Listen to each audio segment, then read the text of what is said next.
Oh, I think Terraria might become the new Minecraft for me. It'll just be one of those games I'm just gonna constantly play, even after finishing. So what are you guys doing?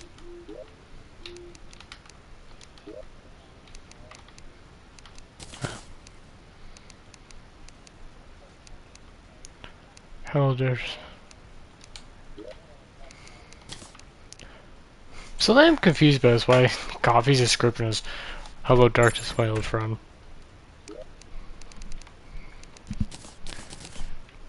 I thought it would say like "dirty bean water."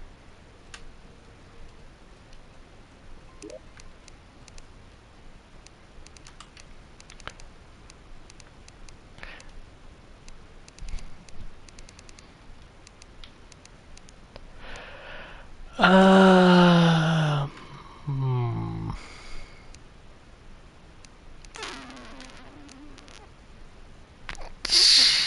Damn. Whoa, what the hell is this? Wait, what does this do? Oh, that's ass. What kind of fucking sword is this? Never make a glorified sword. It just throws balls at the enemies.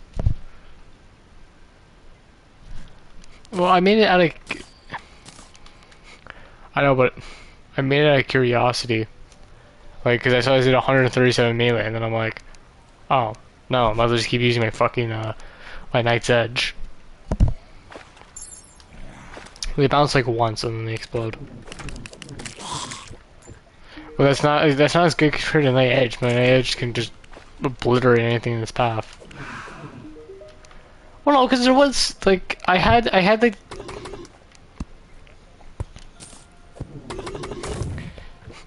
Well, no, I'm just saying, because I had, like, the regular Knight's Edge, right? And I stopped using that for a while, pretty much, until, why is this guy going underneath? I stopped using it for a while. I was using the Excalibur instead.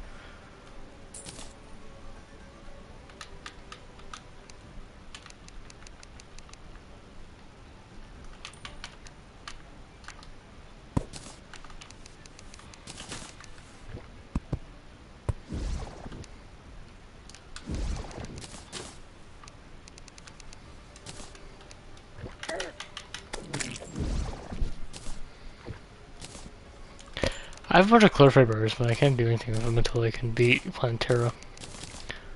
So, next up on the list is plantera. After I beat once I finish setting up the arena, which is just make a bunch of platforms like usual.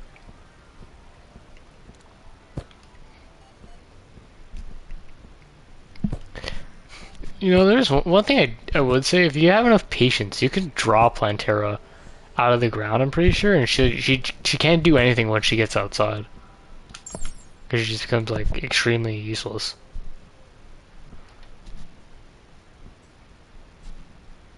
It's just annoying.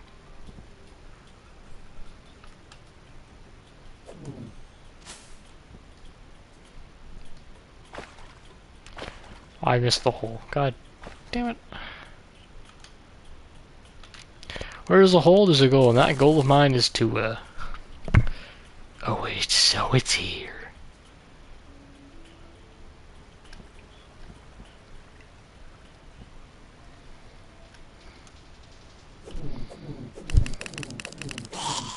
Hi, skeleton. I gotta put some more banners down here because you are gonna be a bunch of cunts. Jungle bat. Okay, turtle. I do find it funny how turtles can do more damage than bosses.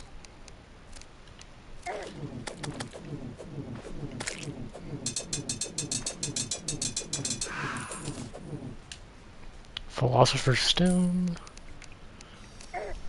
Fuck off.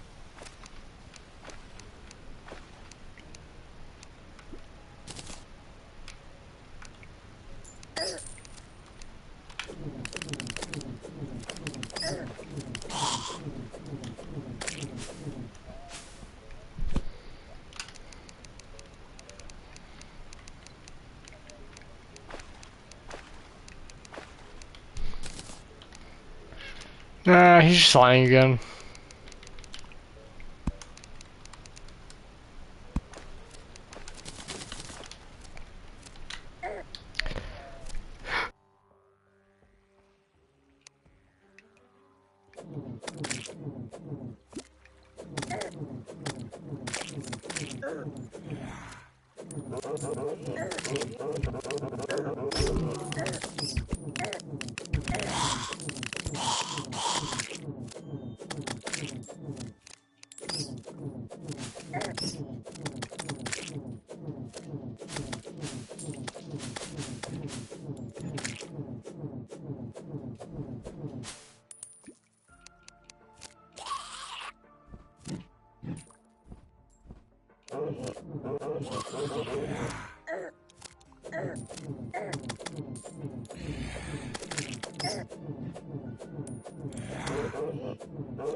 So sad.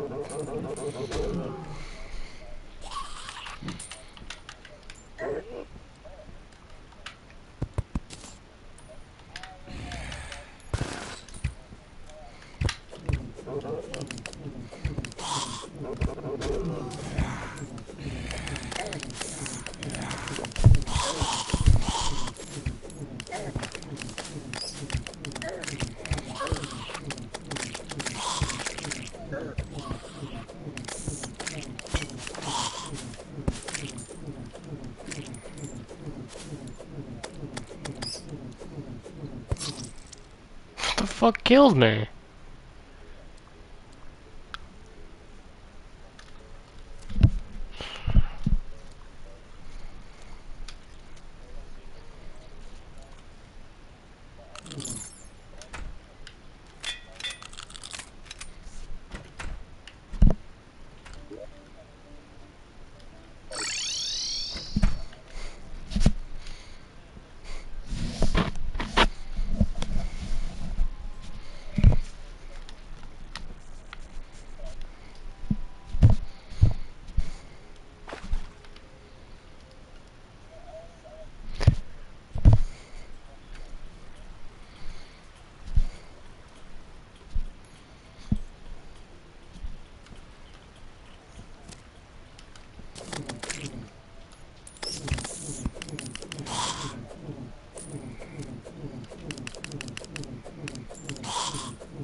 Oh, you would have said something if you were.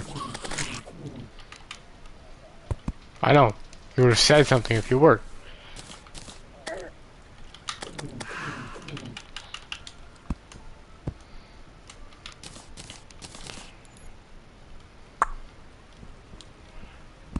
So also something I don't understand is like I was building my arena, right? And I just kept getting harassed by these fucking hornets. And yet now that I've enclosed the arena, the hornets have stopped spawning. I don't know why. They were doing that before anyways, but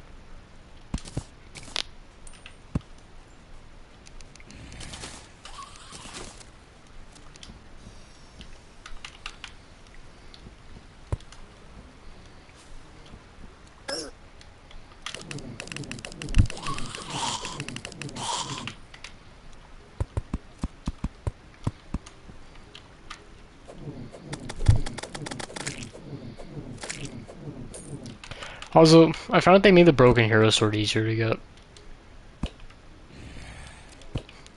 The broken hero sword is easier to get as you get it from eclipses now.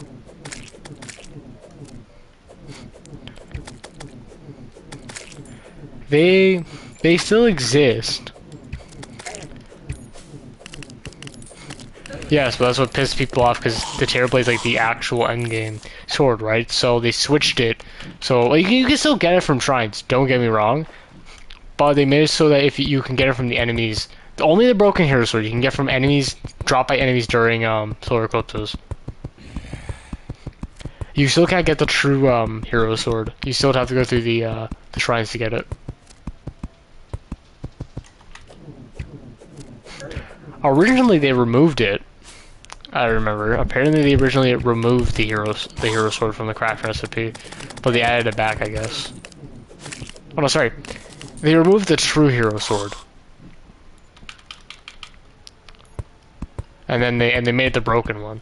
Now I remember.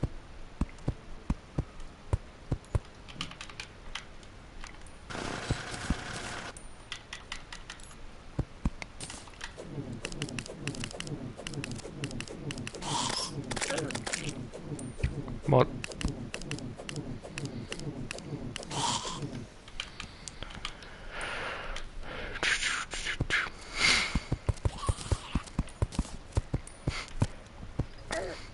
I was playing melee when we were playing before, right? Also, we should play again. Like, you should continue. I can see right now, my guy. But we should continue it, though.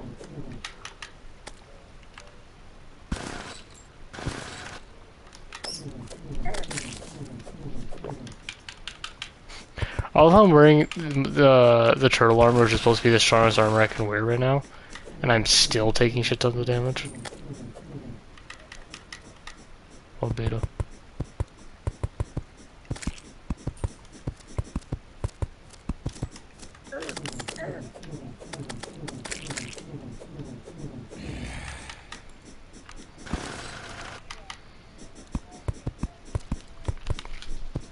I hope he gets a peanut allergy. Yeah, I hope he gets a peanut allergy and he dies.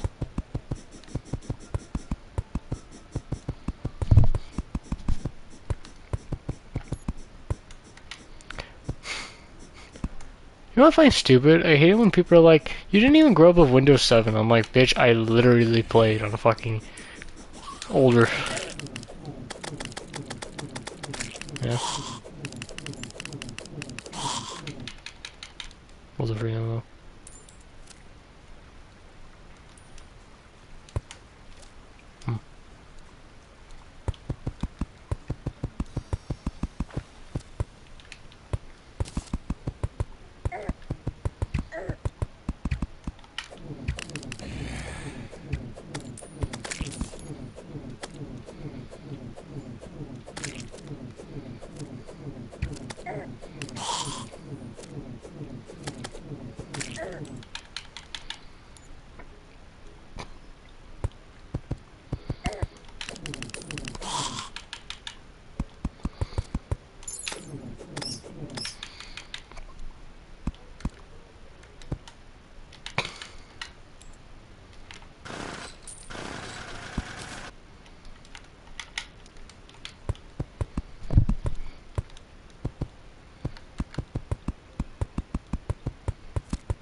Why do they not? Do they not allow you to do it sometimes? Oh, so it would have been like maybe they think it's inappropriate.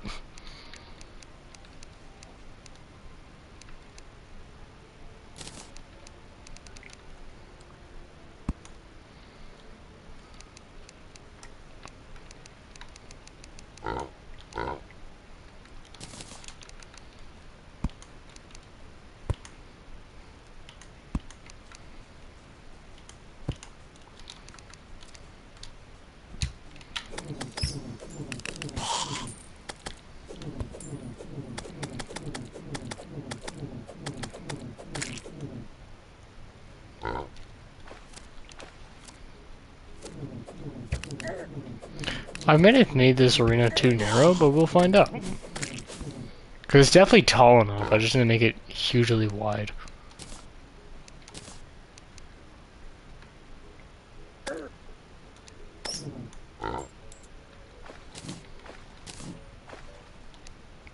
Plantera doesn't have to be summoned at night, right? She can be summoned at any time. Alright, bet then. I'm gonna fucking shove your arrows up your ass.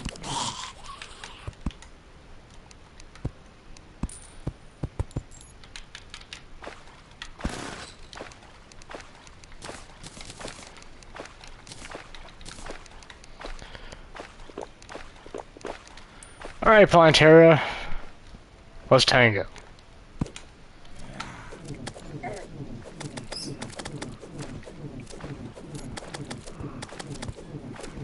Just keep moving, just keep moving, just keep moving. Oh yeah, these aren't something that you have to attack.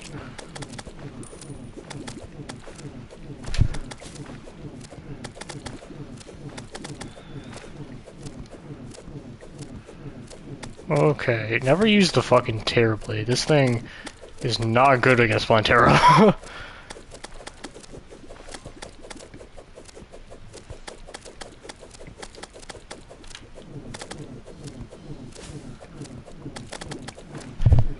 Because the bullets lead, so it's like if it's like hard to fucking hit her. Ow! Wait, is she only doing 7 damage to me?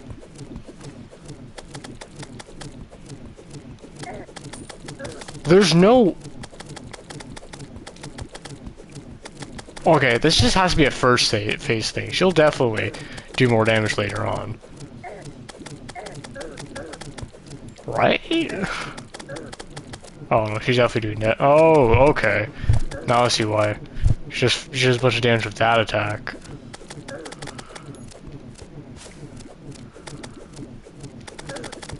Oh, I fucking ran right into her.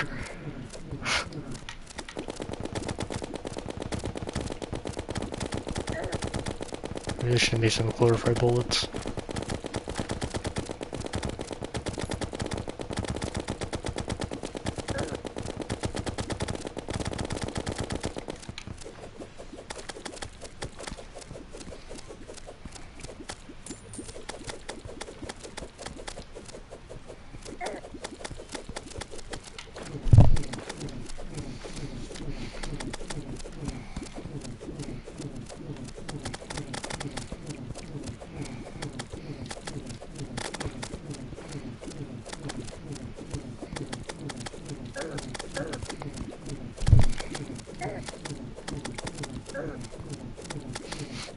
Actually, I could use a Duke Fish on track move terribly, can't I? Huh.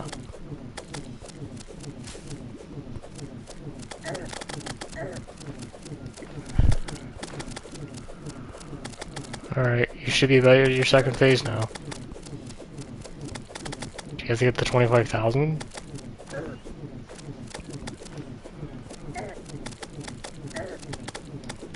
Oh!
Come on.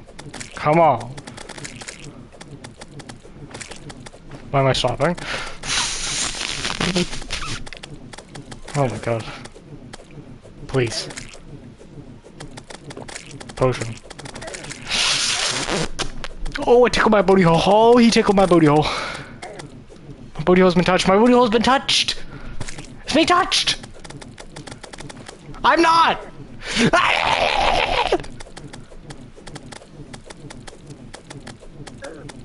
Okay. Please stop it.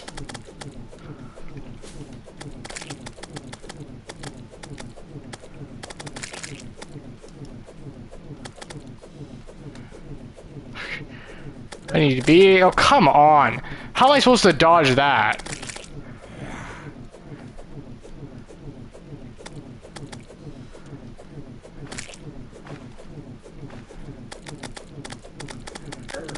I'm stuck.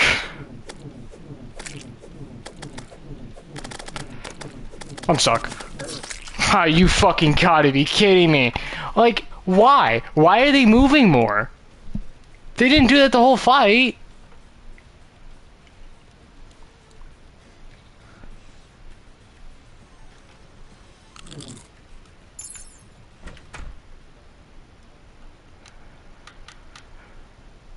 This fucking game. Could've killed her, but nope. I don't know why the fuck her things are moving faster.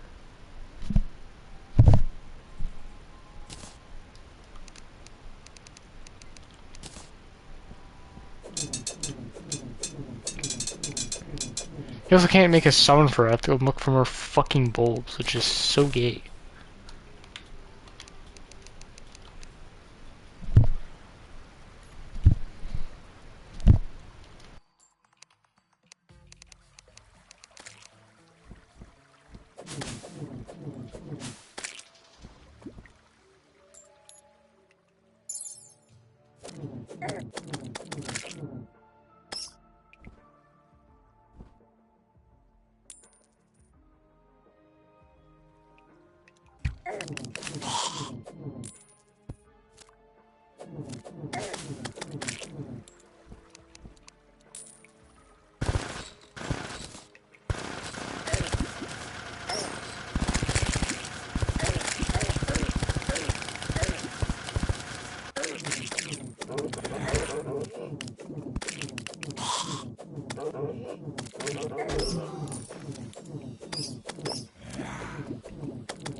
Hmm.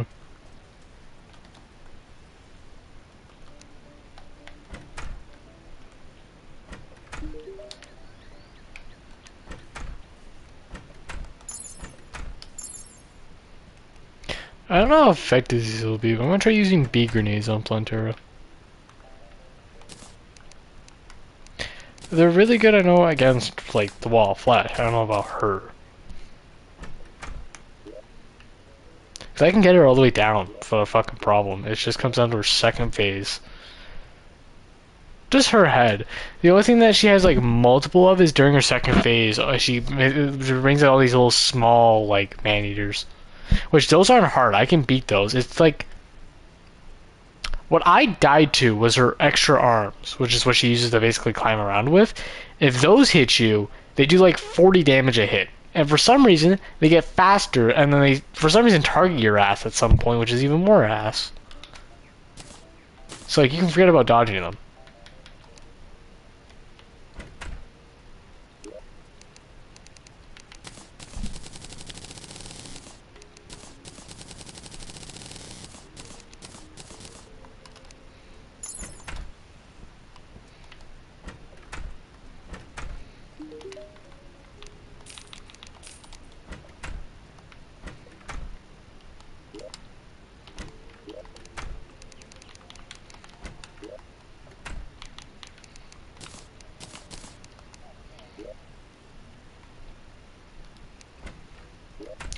My only idea is if I use a band of regeneration, but the problem is with using the band of regeneration is I don't have enough slots for it.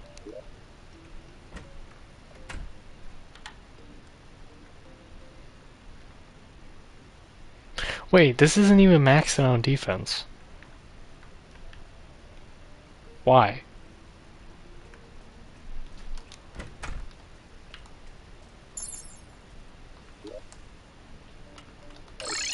I could have had 100 defense this whole time.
How's the hull with MT now? Wasn't it higher?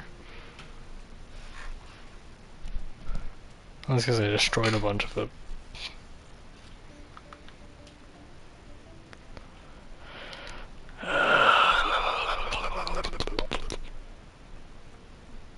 Blech.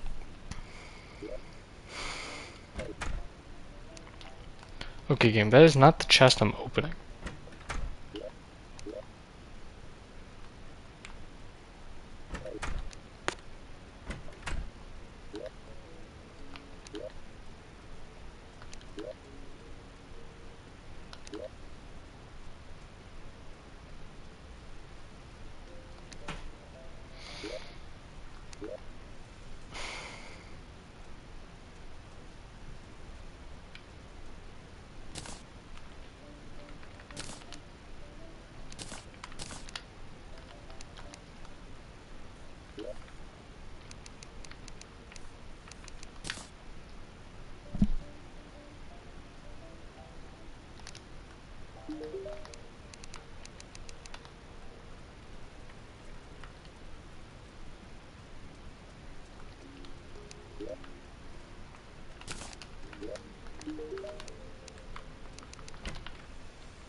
What are you doing?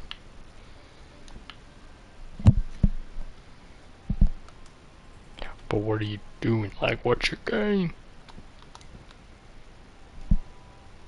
Let's pay attention.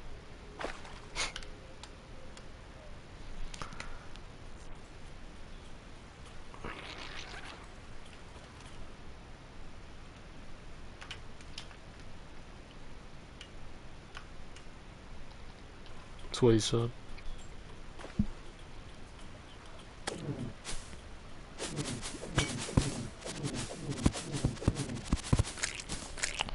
Okay, there's another bulb.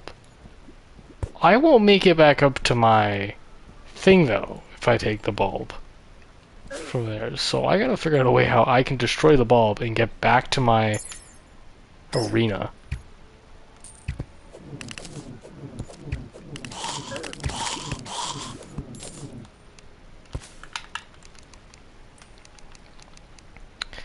Why does this game always have to do some difficult bullshit?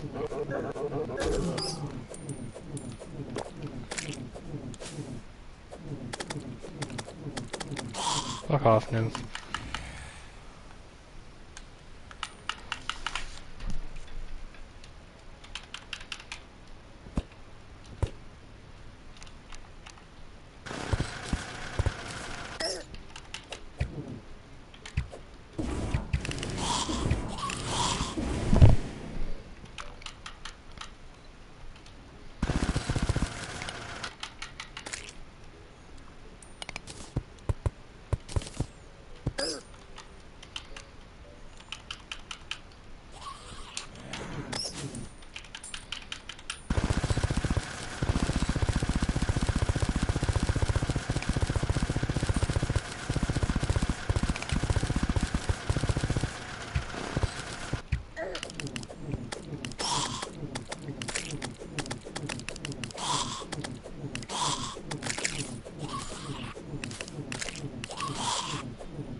Fuck it, I'm gonna try something out.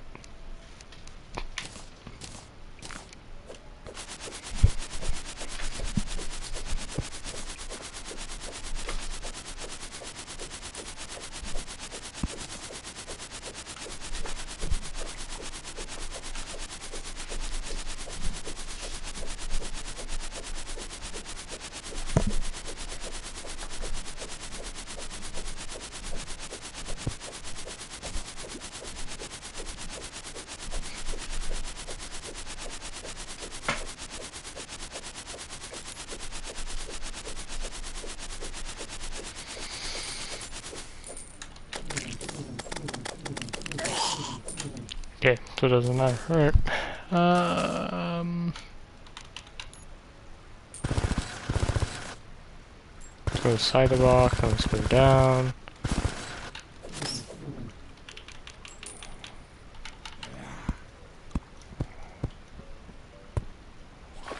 Okay, and there's a pulp.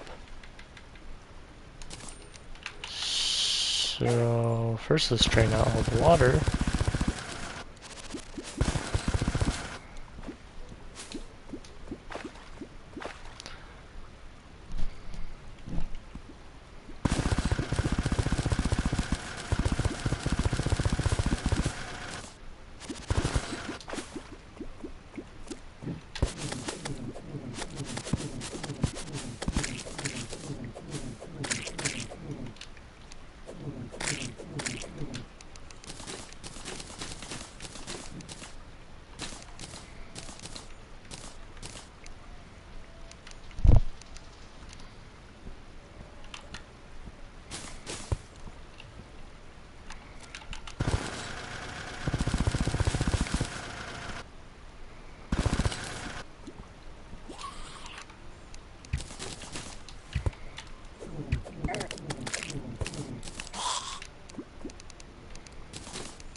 Alright.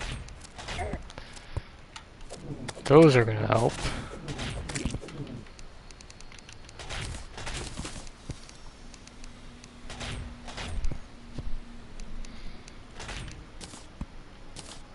That's a 10-minute duration. That's actually not too bad.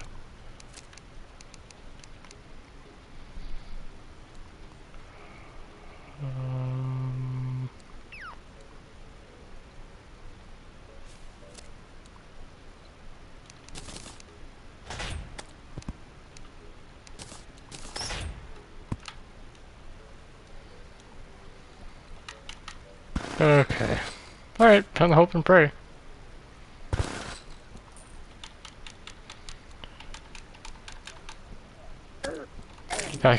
Okay, game. Like, fuck you. Hope I can beat Plantera. I'm gonna show something so far up your ass, you're gonna fucking feel it for the rest of your life. It'll make birds jealous.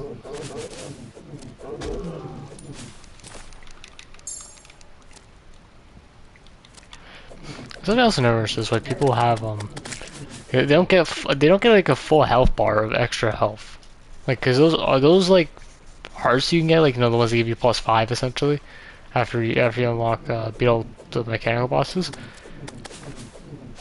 They can fill up your entire health bar. Yeah, people only fill up like half their health bar for some reason.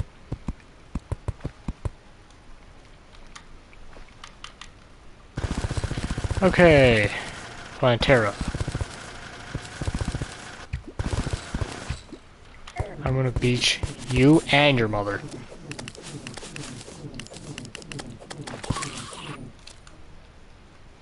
Fucking horse. Get out of here. What am I being shot from? I'm hitting the thing that's shooting. It shouldn't be shooting me.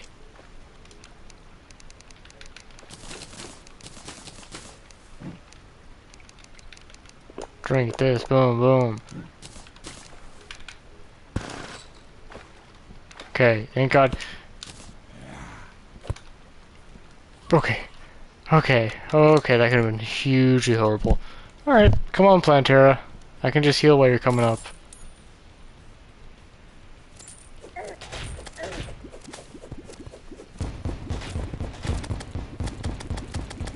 So, to confirm to you, no. They are not good.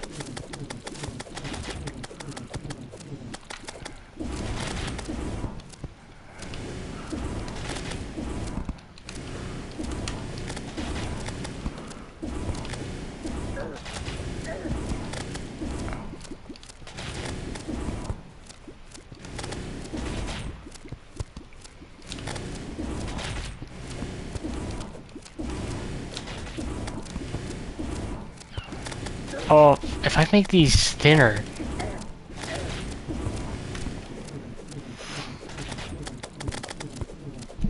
Maybe stop playing like such a dumbass.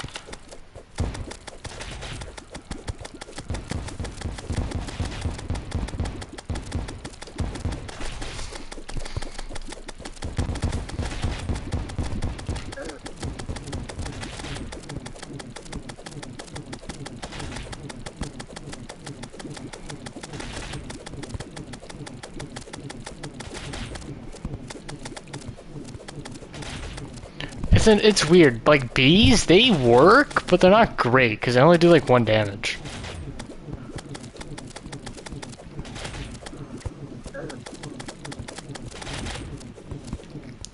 Oh, I should remove all the grass walls, because then she can't use them.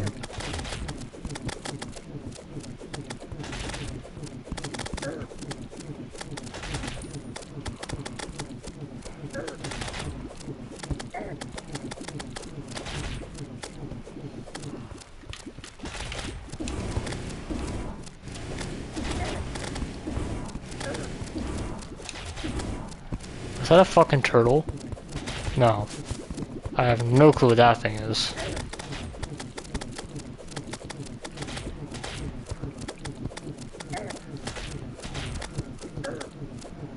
No, these weird pink bulbous looking things, which are like Okay, it's time! Bees! Bees the knees! Okay. Okay. Okay.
Come on.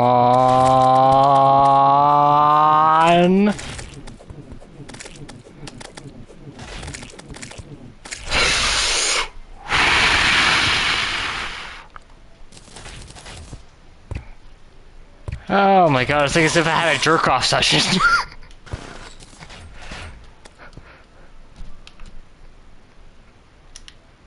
Holy shit. I don't, that was fucking, that has gotta be the worst fucking shit I've ever had to go through. Oh, no, sorry. Mechanical bosses were still way worse.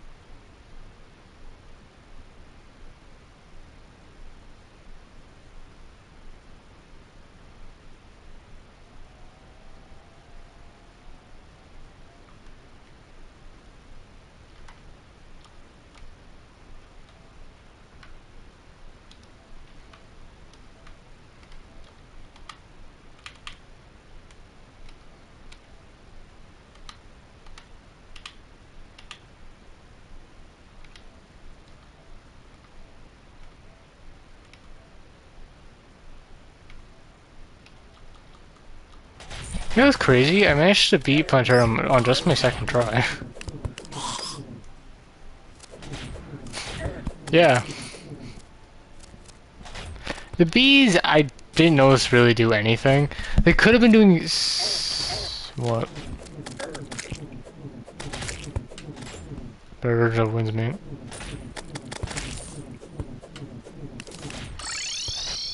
Oh, vigor. What?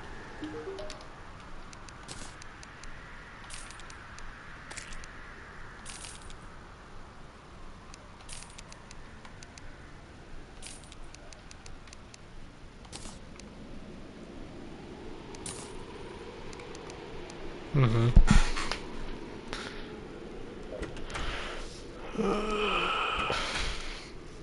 What the fuck's a pygmy fat? What the fuck?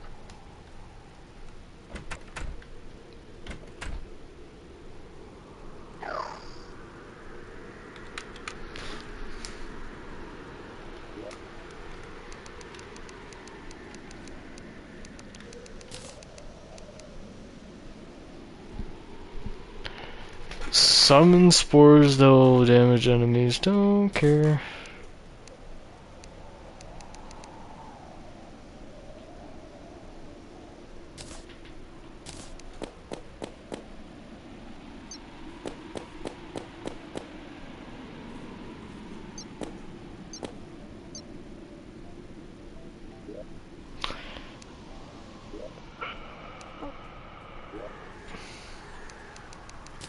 What? That's all plantera did?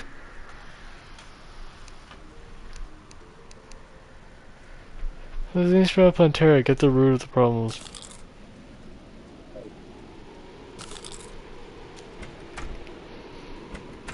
Man, that's lame.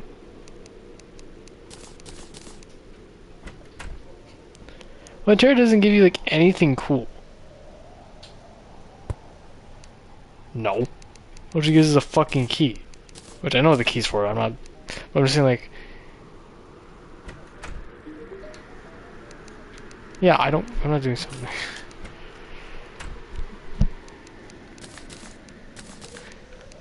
I even looked at her shit, it didn't really...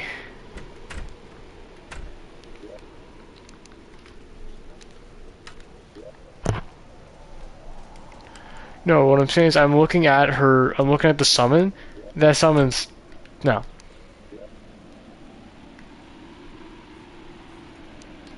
No.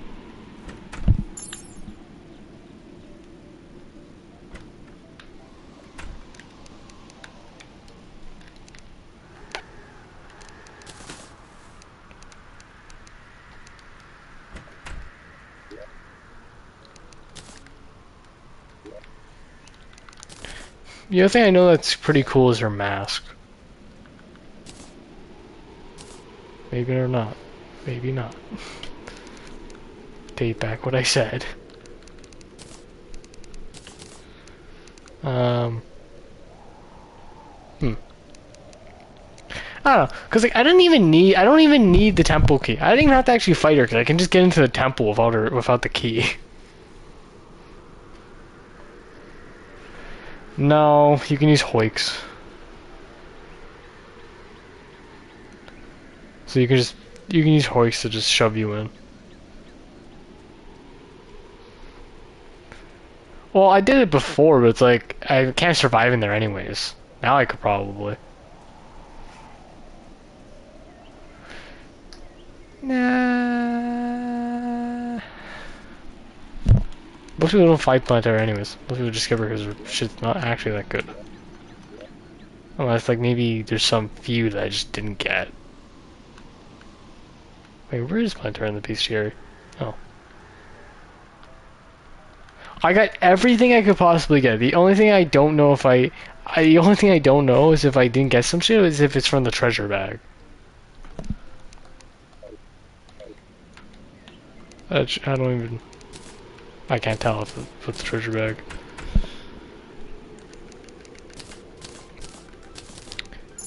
Also, the flint is still like more powerful than the Knight's Edge. This thing just actually might be better. Now, it's not like the best because I mean the Knight's Edge still has the upper advantage of range, but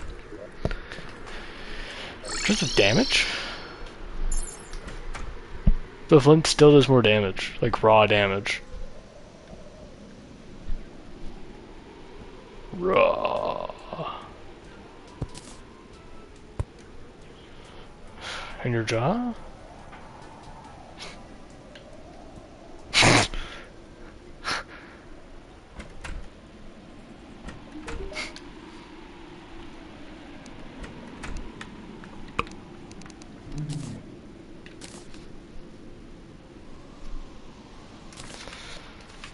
My balls are so strong that they're magically bouncy.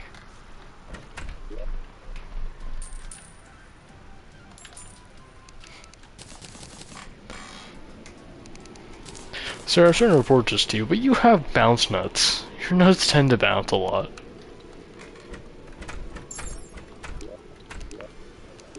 Sorry we had to write the news to you this way, Mr. Bouncy Nuts.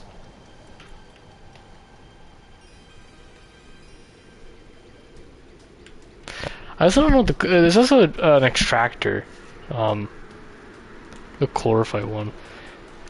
So it turns into something where you place some items in the extracted nutrients, place contaminated blocks in the extractor to purify them. Other items placed inside may have interesting effects. Adjacent processes items from adjacent chests when signaled. I don't know.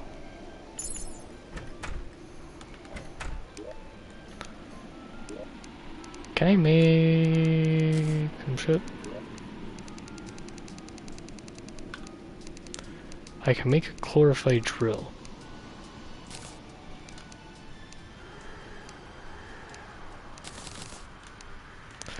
Wait, what?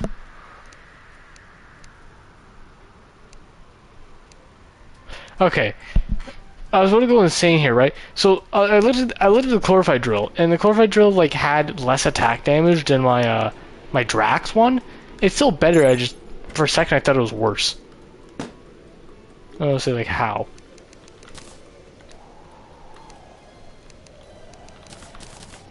Well, no, because I was like, if the damage is lower, then how? And then I saw that the pickaxe power was still better. So like, okay.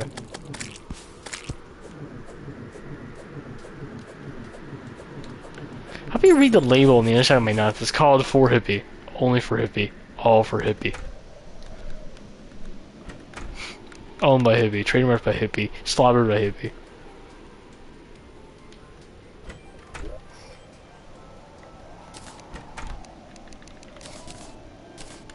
In fact, I need a grow man to carry my balls is something you should be questioning.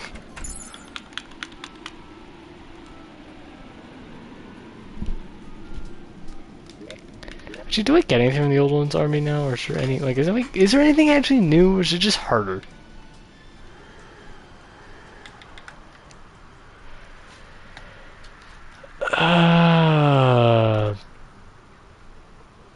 This can't be the same dark mage.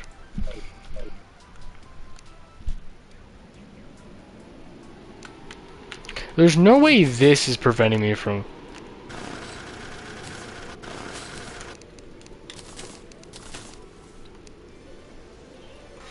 Should I even want to do this? This will take way too long to do. I'm gonna fuck lose my mind if I do it. I'm gonna go crazy. So... I technically have to fight the golem now.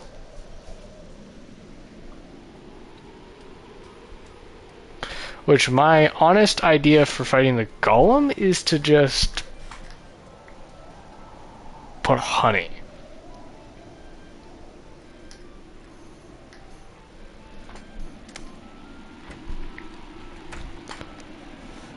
Honey, I'm trash. And also, honey, what the fuck do I make shroomite bars?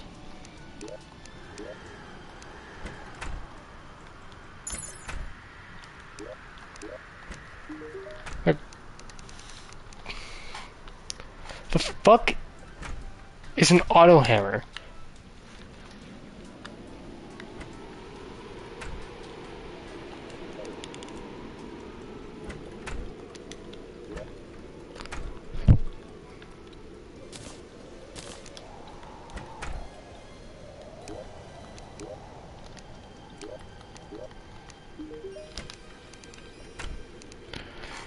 Oh, show me. Where are you? Oh yeah, I need to make True Excalibur, which takes 24 fucking chlorophyte.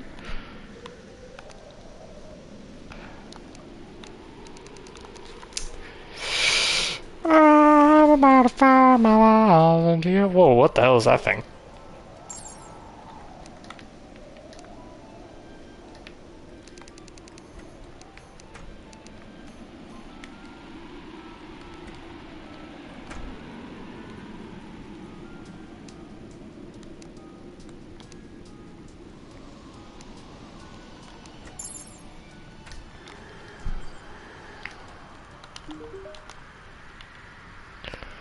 Will that dust care? What the fuck is this shit? Hi.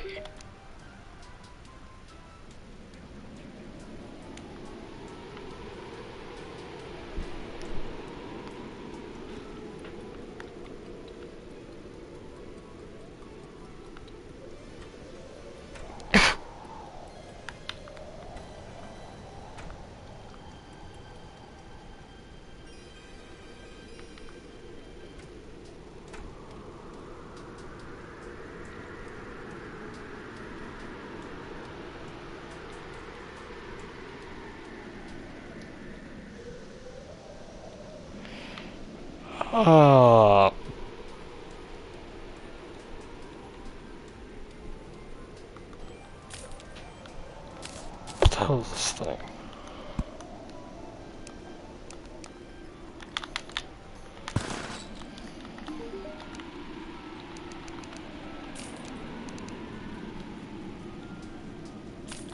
I'm confused.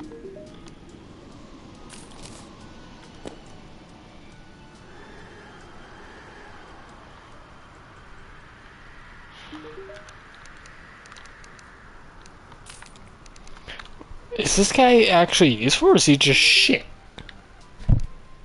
Too many are like I'm experiencing never emotional use for past. Florida stylist attempts to treat me favorably like another human. It appears I appreciate that Jack Pryor attempts to treat me fairly like other humans. It appears I appreciate that too. So wizard function.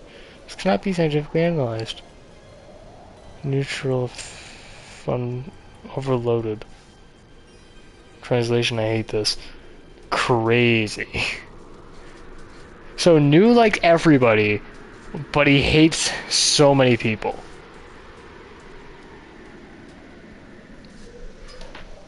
Okay. That doesn't fucking... Does the steampunker sell anything new? Do you sell... No. Do you? You do, but you still useless shit.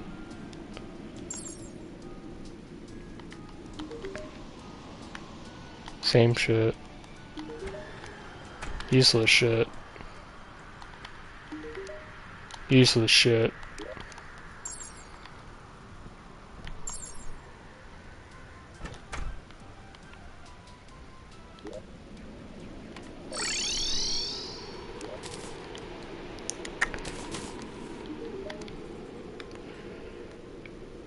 Same shit.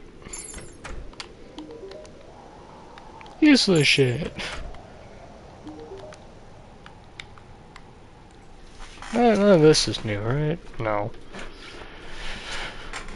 Where the fuck do I get an auto hammer?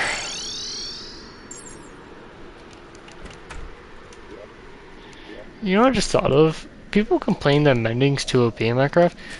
If they just made it to where anvils no longer had a limit to how much you can repair your stuff, and they just made like degradation a part of the game, like how 7 Days is doing it, instantly balancing it out.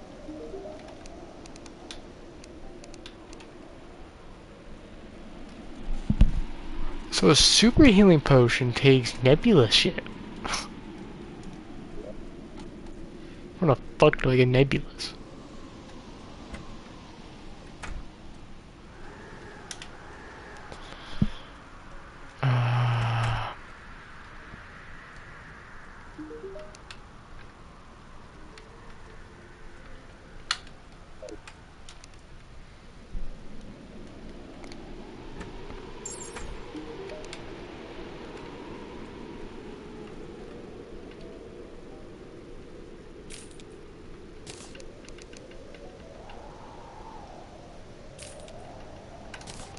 How does this thing work?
Let's see, what to do. More chlorophyte. Why did I do that?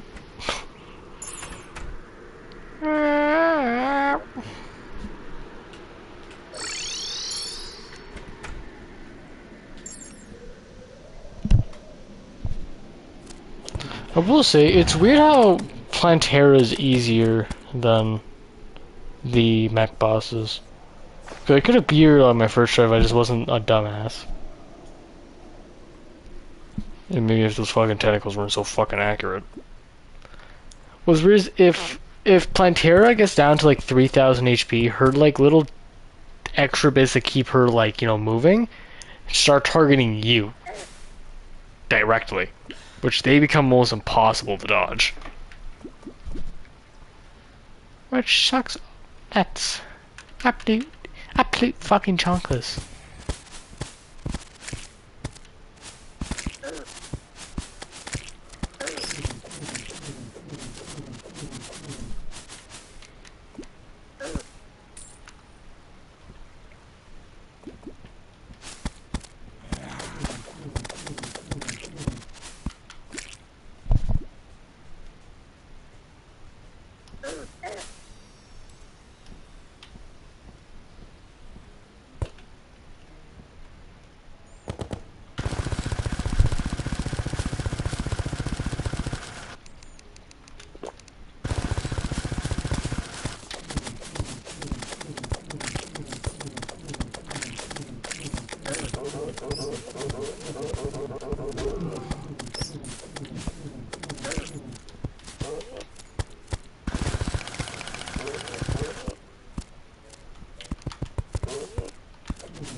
I'm asleep.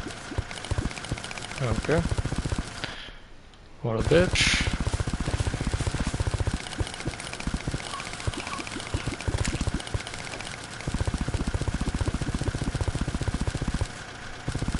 We're all alone. Yeah, all alone.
Okay.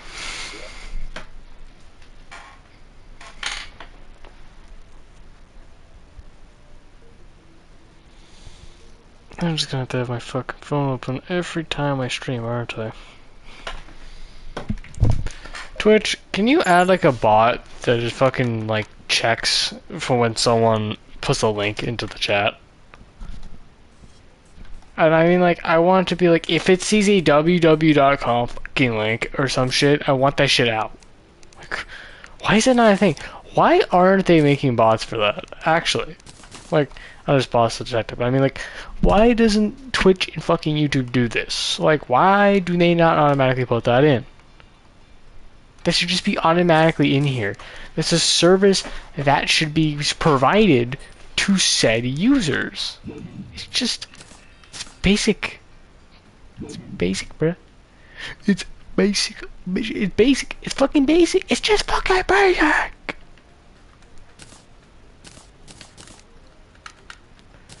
It was too basic for them. It's so primitive that they don't even know about it.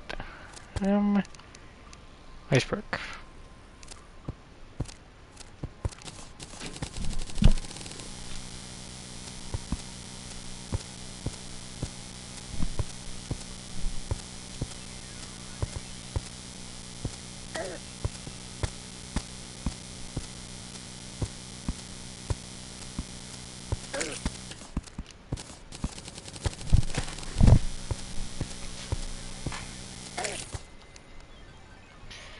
Ready?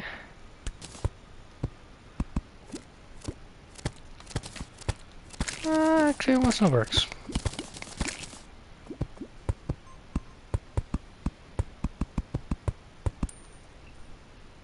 Hey, Clip, how you doing? Hey, if you see any bots, please ignore them. I do see them, and I do remove them. Just, do ignore them, please.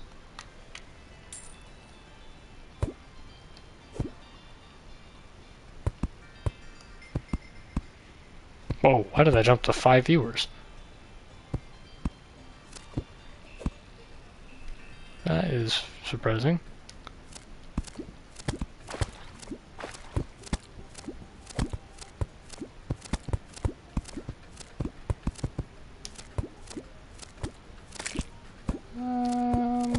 We need to make this one bigger for both of these.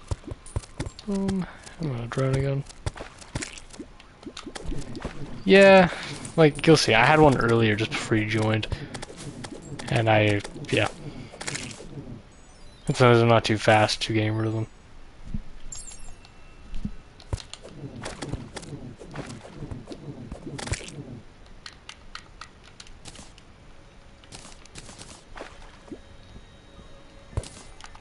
It's either make my chat moderation like email and verified only, which means almost nobody can fucking chat, or I let everybody chat and then I get bots. And well, I kind of need people to be able to chat, you know.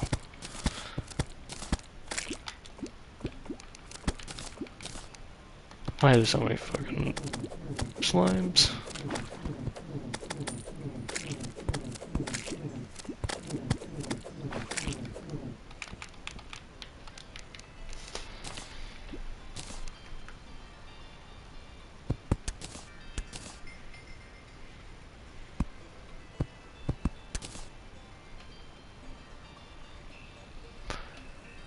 I could try that. I just haven't. I forgot about the whole ban word system. At first, I'm like, I could just put I could put like certain swear words, but I'm like, yeah, no, that'd just take forever. But yeah, I guess I could use it for the websites. I didn't actually think about that.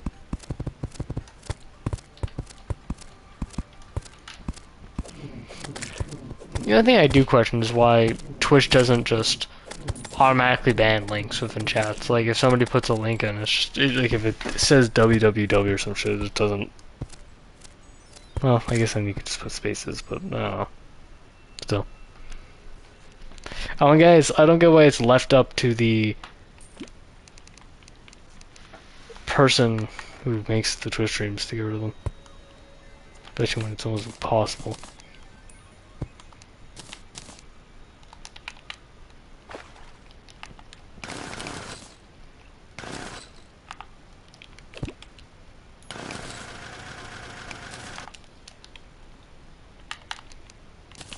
Actually, I can just keep these here, can't I? Otherwise, how's your day gone so far? No, this evening.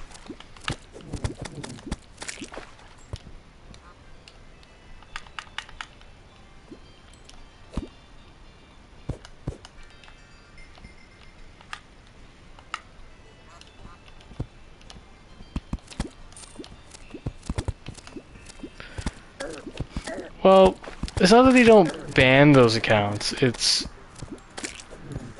good. It's not that they don't ban those accounts. It's just like they're created on the same day, so to ban them would be like almost impossible. I just mean like there should be a filter like pre-built in, rather than because you can do like those third-party things like Streambo and whatever.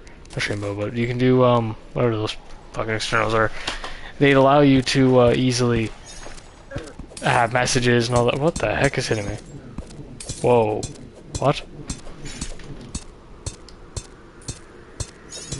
The heck are you?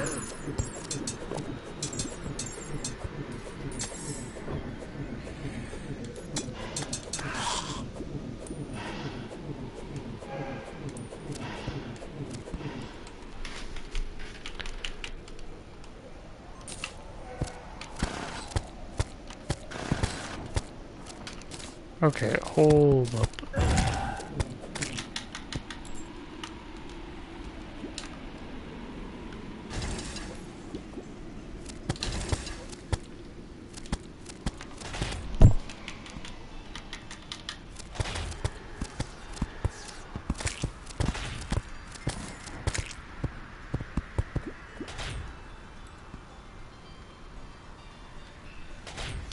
Like, is it just you're forgetting how to do certain things, or strats or something?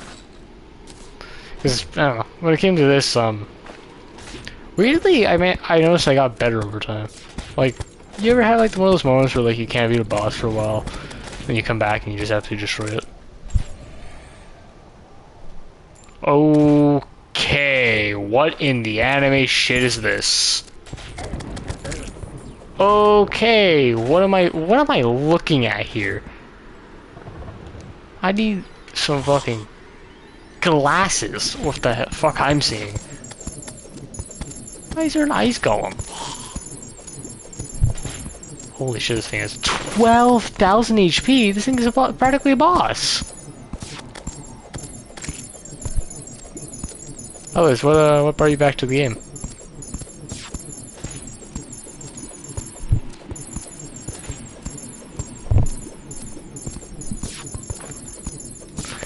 I'm gonna be honest, unless you don't want to use guides, I say just try writing down everything, or use the guide. If you know kind of like what accessories you want, then I've been just using him. I just keep going back to him to see what I need. This thing has lasers? Okay, what did he drop? it dropped money. That's it. Ooh, frost core. We're playing 13. It's for how to make the Night's Edge. I mean, I can see you forgetting that. I mean, to be fair, I didn't know exactly how. I didn't know how to make the fucking Terror Blade, and yeah. Well, I think what makes it a lot more complicated than it needs to be is that if you try figuring out how to craft it, like if you were to for some reason try looking it up, like I had, if you look at the whole list, it starts from the very first weapon you'd ever need to get, which just it makes it look like a lot, but it's not a lot of swords, because you're gonna get most of them just by playing. So like I'd say once you get the volcano, then you just need to start using your guide more, I guess.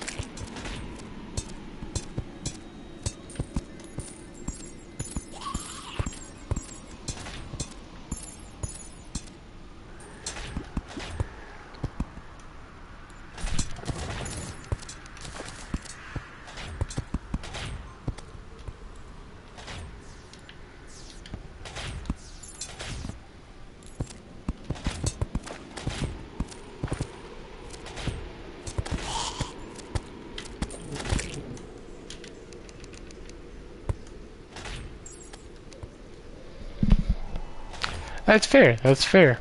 Find it insane. I think I was trying to craft something, and I just kept forgetting like after like 2 seconds.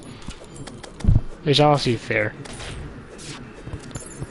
Because some of those crafting, like the Ankh shield that I made, this thing takes like 7 different items, and plus you also have to combine them. So it's just even more to remember.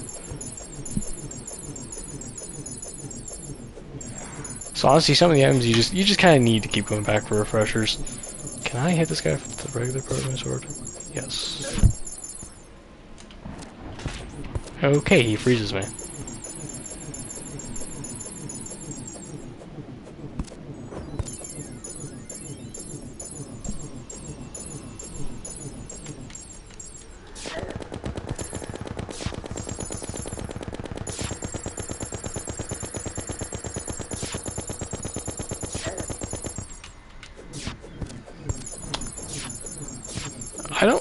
I don't really need ice wings. Like, these would look cool, don't get me wrong, but eh. I think he makes something else with the frost cores as well, more than just the ice wings. I just don't remember what you can make.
Something I do want is I need to get the, I don't know if I need the ice shield, but there is an ice shield which is supposedly decent, but the problem is you need to kill ice rolls, which I haven't even seen yet.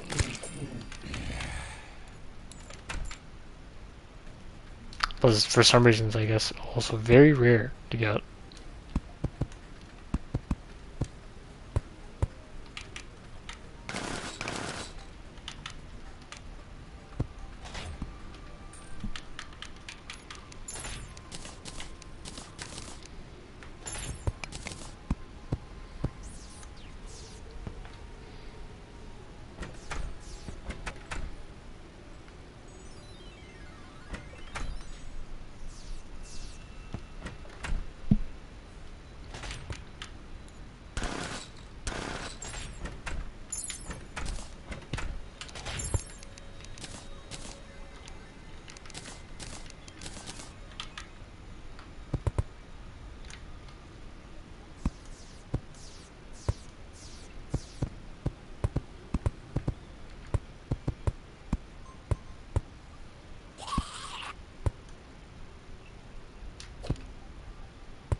One thing I will say, after years, you realize that just older games are just better. Because even though like new games, yeah, they add new things that are definitely fun.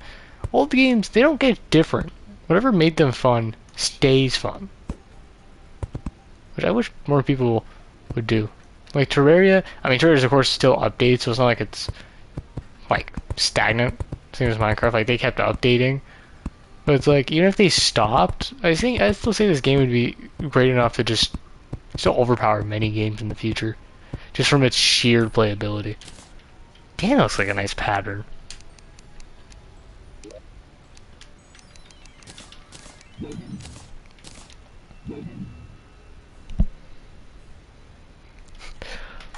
I'd say the difference between this game, or like the reason why this game feels the same, is because they never changed the core aspect. Like, wow, that's a lot of fucking enemies.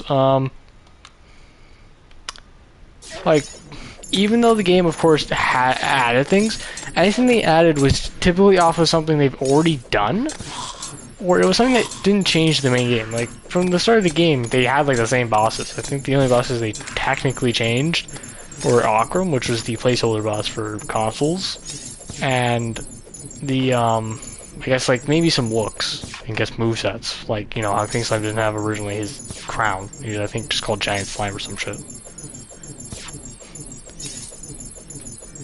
Like, they kept everything the same. I think they've added like new weapons, maybe some new cool things, blocks, but the biomes never changed. The core of the game's never changed.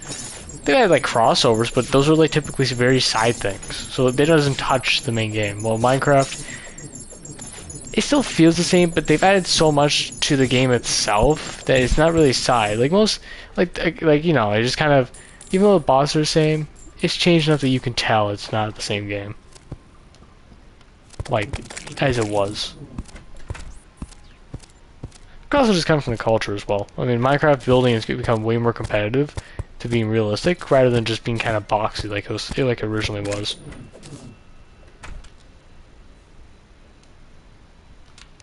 Yeah,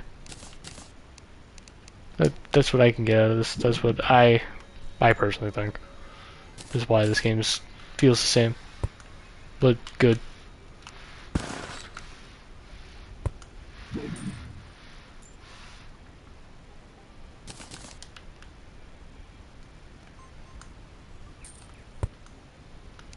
Can Netflix channels? It feels like an update that improves instead of change. That's a fair point, I will say, but I mean, I think Siege has kind of gone okay with this direction. I mean, it's not amazing, but it's okay, and the reason why is because when it first came out, it was amazing. Don't get me wrong, but then if you compare it to now to then, you definitely can tell the game was kind of sluggish, right? So it definitely made it more fast-paced and at least more playable, like in the long term, right? Some things they definitely could have kept. Like, I think some of the animations they could have kept, kind of like DBD. DBD had really cool like animations for like, the trapper and stuff originally and all that, like for the executions. Like, I remember the trapper, he would take his trap, put it on Uncharted's head, and then just go chomp. took that away. They just made them into a basic slash or the grab animations. But like with Siege, they brought it back. Like Siege 2.0 sucked balls. 3's not bad. I played a lot of Trapper, but the problem with Trapper is that either two things would happen. One, I'd be able to trap the hell out of the team, or two, I get nothing, and I might just do nothing the whole match. The only way I better use iridescent add-ons, Jesus, add-ons, which would allow you to easily, just keep up your traps and stuff. But in most of the cases, if you go against experienced survivors, or at least ones with eyeballs, they get around it. Like you're not gonna trap them, which is my problem with that, with Trapper. But otherwise, like mind game and everything, same thing. I don't have golden platforms. Oh yeah, he definitely looks cool. Well, because he's the original like guy. He's just that guy of DVD. So like any skins they give, best. Like they're gonna be the best when it comes to him because it's him, right? So he's gonna need the best skins. That's why he got the fucking Iron Titan. No, sorry, that's Oni. He got the Attack Titan, didn't he?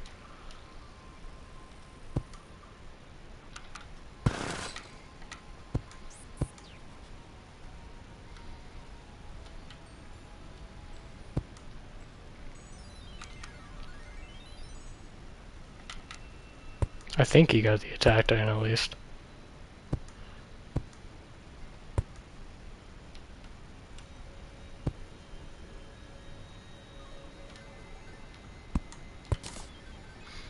I just like playing it sometimes for just like because DBD is like a unique game. Like even though games have tried copying it, like you can't beat it. You can't beat it because it was the first, and it's constantly evolving. Plus, it's kind of like the Fortnite of its kind, considering that it constantly buys new characters.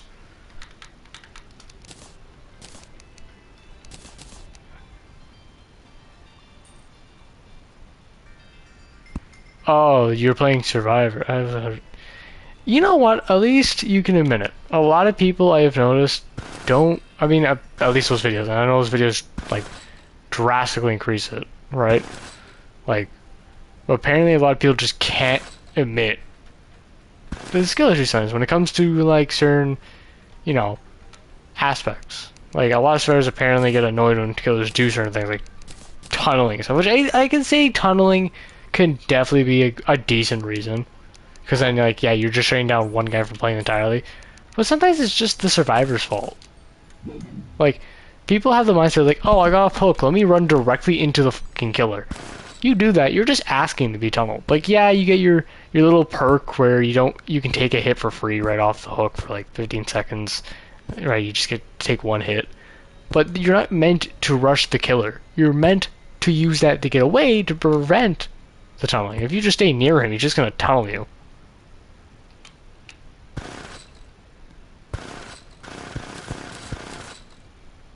Which is something I have noticed, and it's weird. Plus, you also won't experience much shit talk from DVD if you're playing on console, because not many people text you directly on console, if you notice, because, I mean, you can get banned easier. So they'd rather not.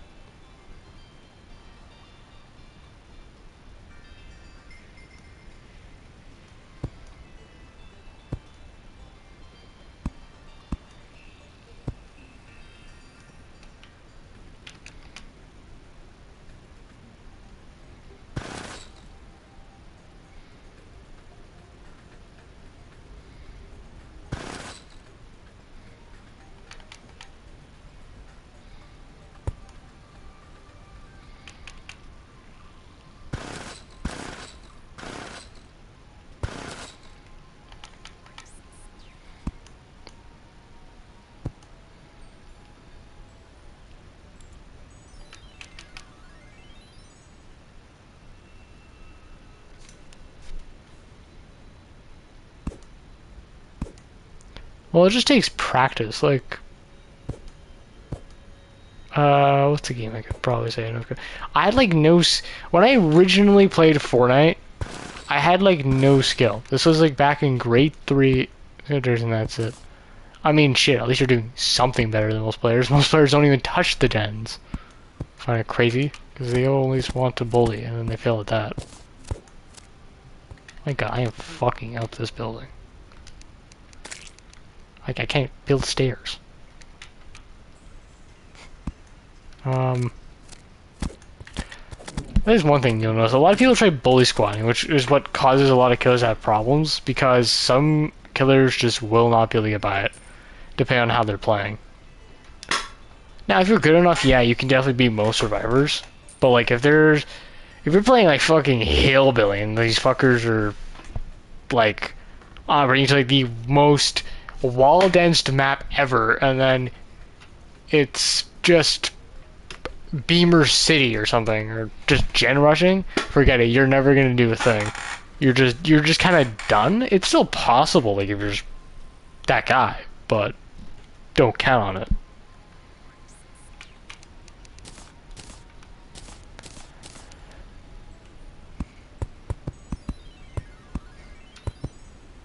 I will say one thing that definitely turned me off from Terraria, for what I'm assuming you were streaming to too.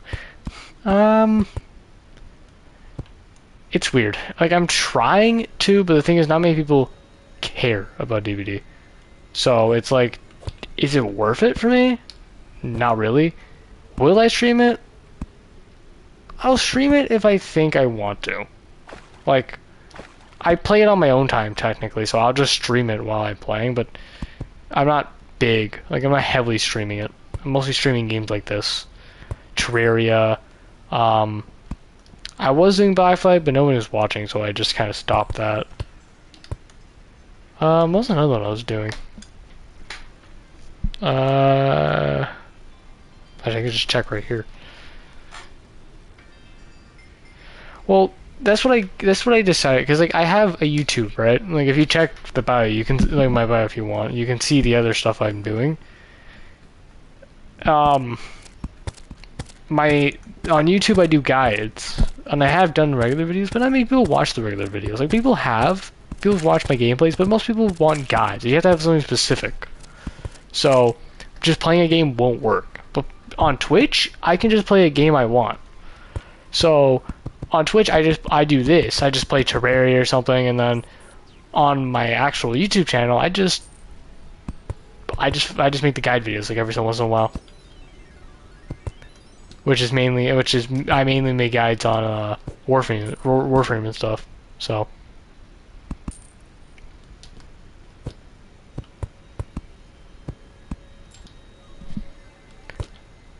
Oh, and also on a quick note, if you play any games like Warframe and that, I know some people that play it. Right? They're nice. They're great. We have a Discord server, and anyone can join if they want. Doesn't matter the age. It doesn't matter what type of person they are, or any of that. It just comes down to, can you be friendly with everyone? You can talk shit to people as well. Just know they're going to talk shit back. And yeah. But, yeah. That is up to you.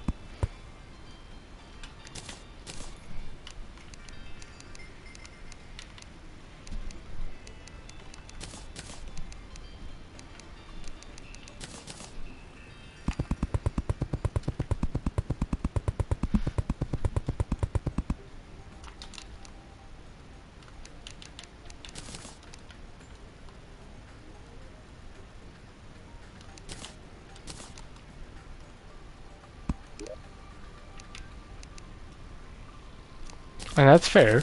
I mean, don't worry at all about it. It's just something I decided I was just going to bring up in case. Because I mean, our plan, like, with my group of friends, our plan is just to make this Discord server whatever. Like, because some of us stream, like, well, actually, I mainly stream, and I have a friend that streams Warframe, Minecraft. If you want to check him, he's just called Another Fade Gamer on Twitch. He's not on right now, but sometimes he plays. But our goal is just to make it to where if anybody wants to join, they can either join because they've seen our streams, or they want to join if they want to be a friend. But yeah, don't worry about it. I'm not trying to pressure you into any of that.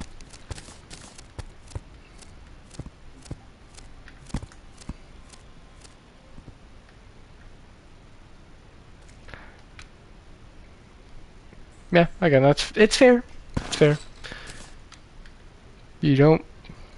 Again, I do want to make this clear. I am not trying to do anything or pressure you. Don't worry about it.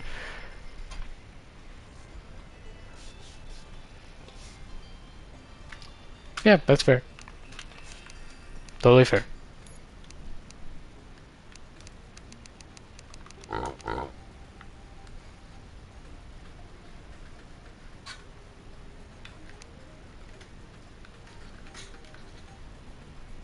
I have nothing in here? Did I put everything in this void bag? Guess I did.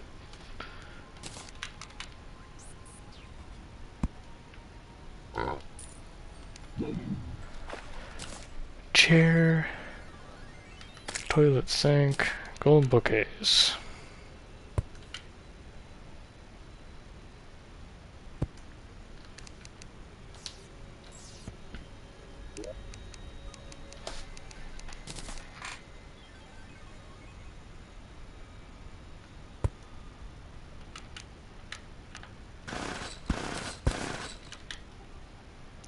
Yeah, though, like I was saying, like I just play whatever games I really want on like here on Twitch. Like you'll see the most random things.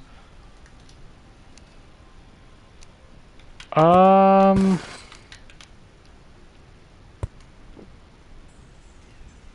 actually, what? How long did I stream for? I typically stream for 2 hours, but I mean, if I'm talking to someone, like I'm talking to you, right? I'll stream for longer. I won't reset the stream or anything. Yeah. Plus, I typically get off before the room, but I'm not gonna do that unless, you know, just turns dead or something. So, don't worry. I'm going nowhere unless you get off or something.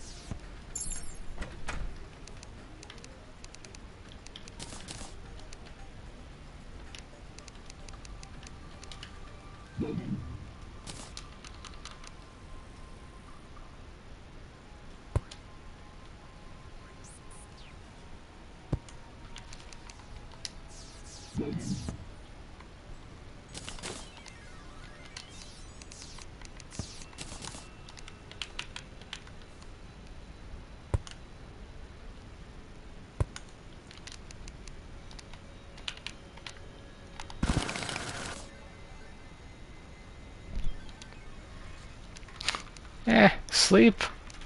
What's that?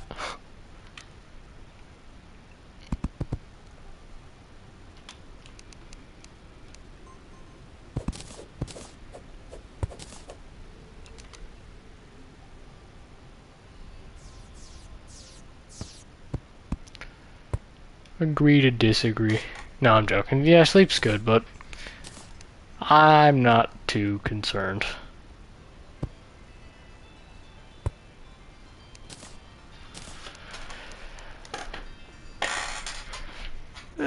I mean, it's not the worst time. Usually, you see, I was doing like a co-op earlier, so like I went to sleep early, like around 11.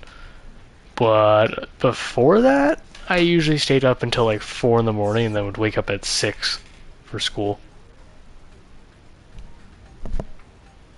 Used to. Keep in mind, used to.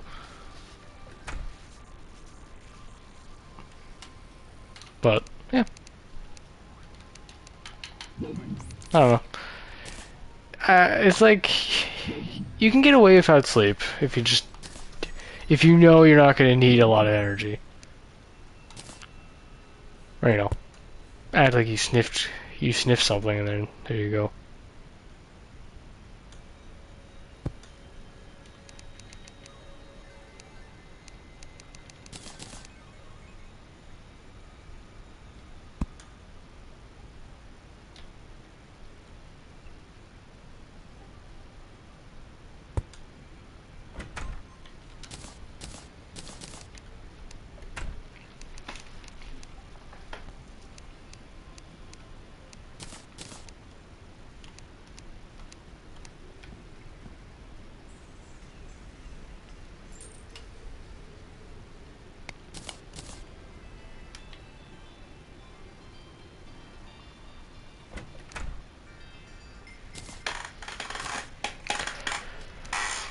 That's fair.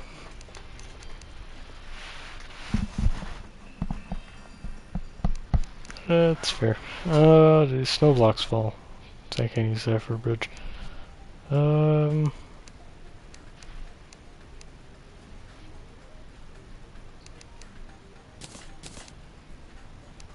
These aren't slippery, are they? No. Okay. Hmm.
I guess the next boss I'd be beating is...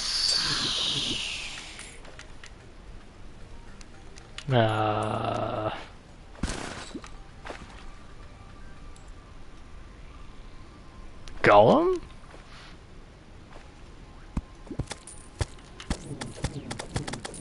It should be Golem, because I just beat Plantera, which...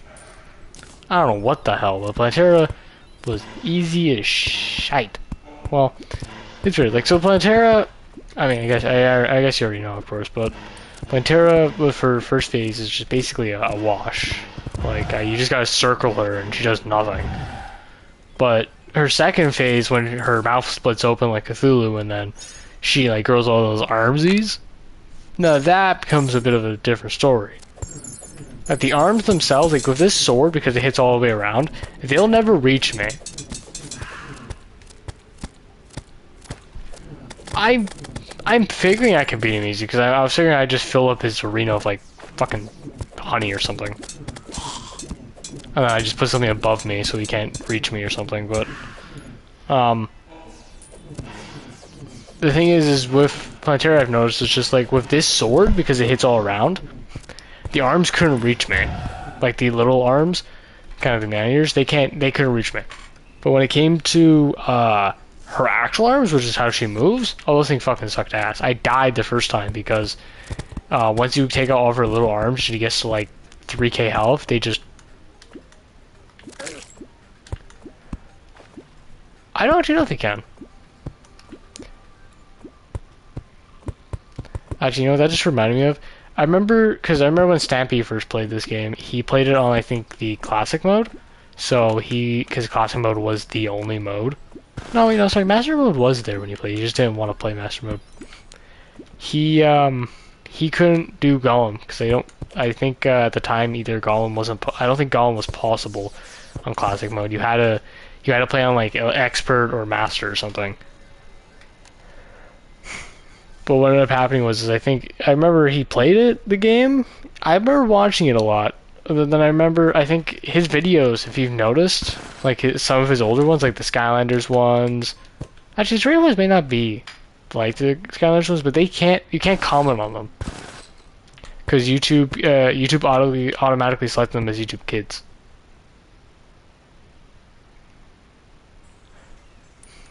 No, he was added because there was an episode where Stampy pointed out that he had to make a new world to fight him.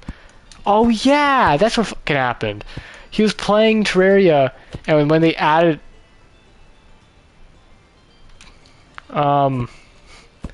because they added him, he had to make a new world and enter hard mode so he can. Yeah, that's what happened. he had to make a new world so you can fight him. Cause I was gonna go back. I sometimes go back to his old episodes, right? And I was gonna watch the Skylander series, but I noticed it's all YouTube Kids now, and I hate that because you can't watch it while putting the video into the small screen mode, and then on top of that, you what is it? You can't see the old comments. All the old comments got deleted, which I hate because I'm like I want to see them.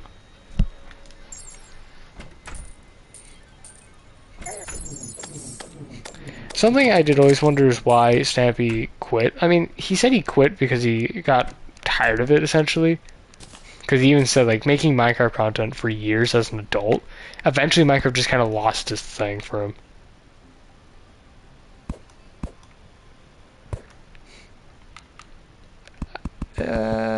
Yeah. I mean, I'd say YouTube itself is getting, I guess, kind of more user-friendly. Like, if you're using YouTube, right, it's a better watching experience, kind of. Except for the part where they keep trying to shove in, well, I don't know why it sound like that. But when they keep trying to shove in, YouTube Premium. That I don't understand.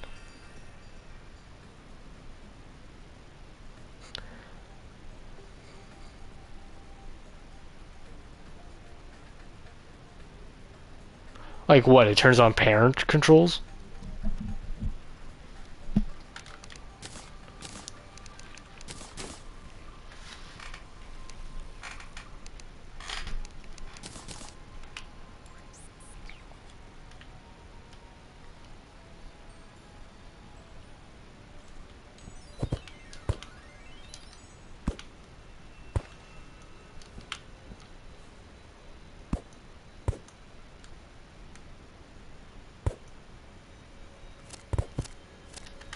That's stupid.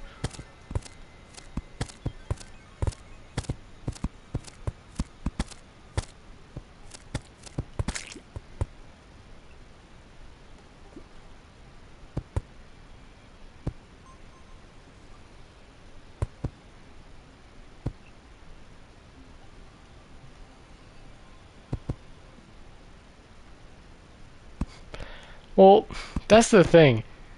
YouTube could get around this technically by just making YouTube for Europe separate to America, considering that Americans and slash Canadian, all those like other countries, like all the other countries, they don't have to follow those. That's just UK's law. So if they made like YouTube America, YouTube Europe, there you go. There's your problem solved. Technically.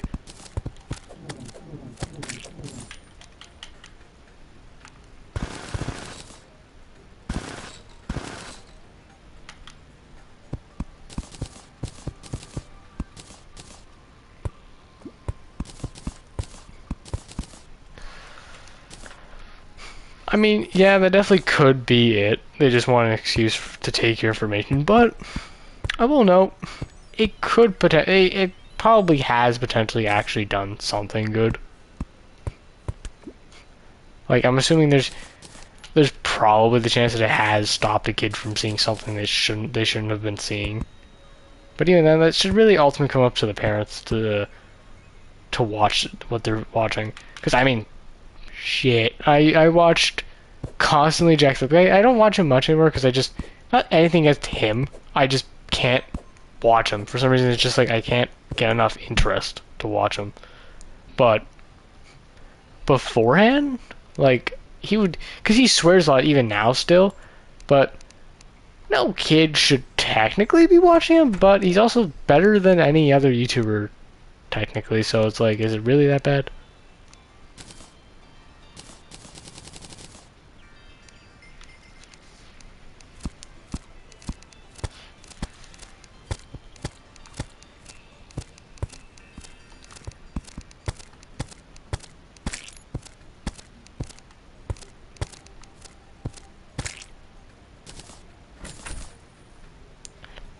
Are these icy?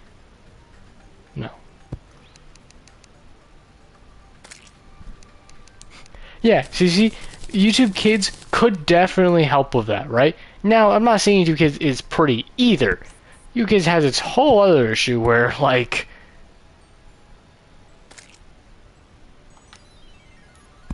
no. I have no clue what the hell that even is.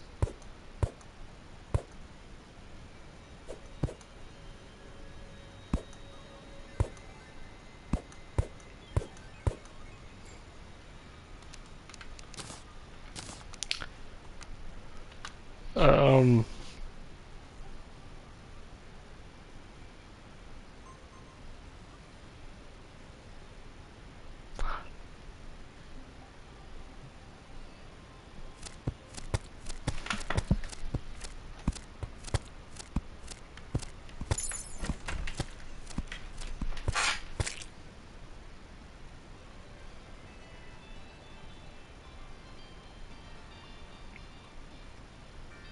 oh.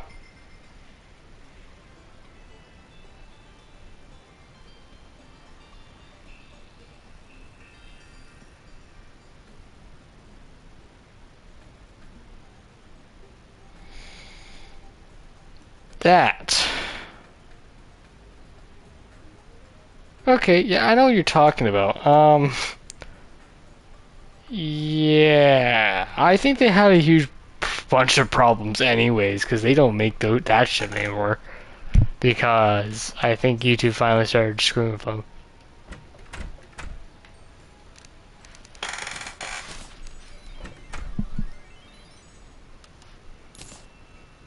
Yeah, but like something like that's what YouTube needs to be for. That needs to prevent. Actually, technically, that shouldn't be on the fucking internet at all.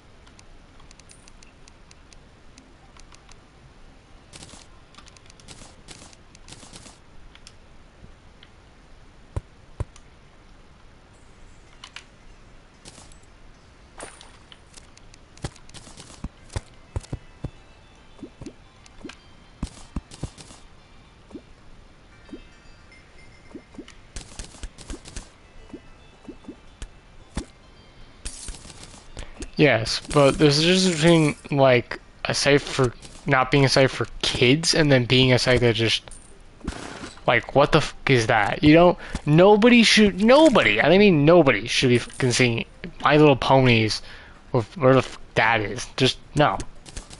Like okay, yeah, you want to use it for like a gag bit, where like they're just being the shit at Goku or something. Fine, but that I don't think is good.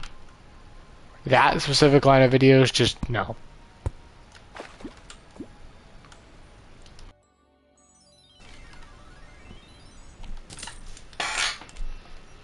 Like, there's literal videos on YouTube. I do know because everyone knows about them. That just really should not be up there because they maybe belong to sites that just don't match YouTube's thing. But yeah. Oh, what I was saying though about like stamp. Yeah, it doesn't bar you. It doesn't bar you. Fair enough. One thing though is I will say like with the YouTube Kids situation though with like Stampy's videos. I don't know why they automatically put the YouTube Kids thing on, especially the videos that are so old. Because think about it, many people want to go back and watch and see those comments.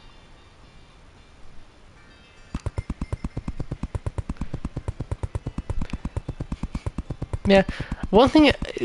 Oh yeah, like I was saying about Snappy though, like because when he quit, he said the reason why he quit was because his Minecraft content just didn't work for him anymore. Because he was doing anything gaming streets. Maybe, but it's mainly due to the fact of what you do. Like if you don't swear in the video, or you don't show any weird content, like or like gory content, it'll just automatic. Why is there so much confetti? Oh. It'll just make it YouTube Kids because it thinks it's just that's what the video's for. But you just didn't flag it as that.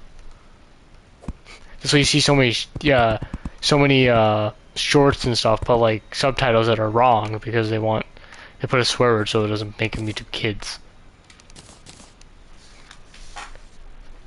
Bo Snappy, like, cause he left because he said like when it came to making videos, it became more of like it became fun for him because when he played Minecraft, right, he played it when the beta came out or the alpha, like when it first released on Xbox and all that. To him, it was like he was playing a new game. He was actually having fun. But after you play for a while, especially for years, to him he went from a teenager to a young adult to a mid-age adult. He no longer wanted to play Minecraft as much as he did before. And plus, the type of videos he was doing required like so much editing, scripting, and it had to be children-based. So he had to also, of course, make it for that. And what happened was every day he described like he would have to basically think of a new video. That or at least one for every week, and it just became like a whole thing where like he'd have to get these people to get on here, play these characters, spend hours just to get everything to work right. Edit, because he said the last video he did, like the very last one, it took a whole lot of editing just to get it done, because they were doing so many different tricks and stuff, like a lot more than like just him doing the rocket one and all that. So eventually it just became like he didn't want to play Minecraft anymore. But he couldn't just stop playing Minecraft because everybody watched him for that. So he figured, you know what? True. Plus, he was starting to get less videos anyways. Like, less views. Well, the thing is, I think it is impressive. But most YouTubers do a few things. Either they keep going till they die. Or they keep going until they die. Or they keep going until they just decide to stop. Because, like... Who else did this?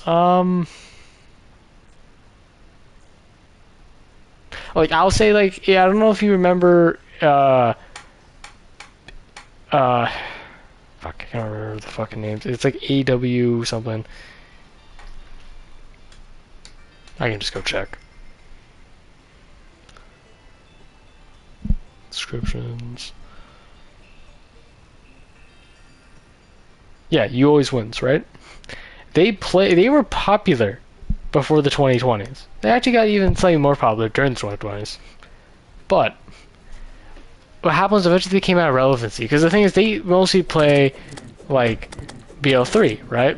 Modded BO3. The thing is, not many people play modded, like watch BO3 anymore.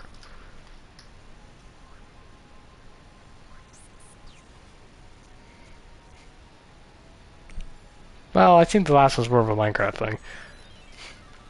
But I don't know, like, You Always Win, they're still doing shit. Like, they haven't completely fallen off. People are still watching them, right? They get like 3K views, but it's not compared to the hundreds of thousands yeah, but they don't get as much views as they usually did, right? Because eventually people forgot. Like, plus there was a whole problem where like YouTube kept fucking unsubscribing from channels, so like you'd forget, so like people wouldn't subscribe back to them or watch them for a while. Like, I remember I had a lot of YouTubers like Sunday, Stampy, all of them, but I couldn't remember their names. I couldn't remember how to spell their names, so I was never able to find them again for like a while, and I hated it. So I had to start writing down their names so I could fucking find them again. It was such a bitch thing,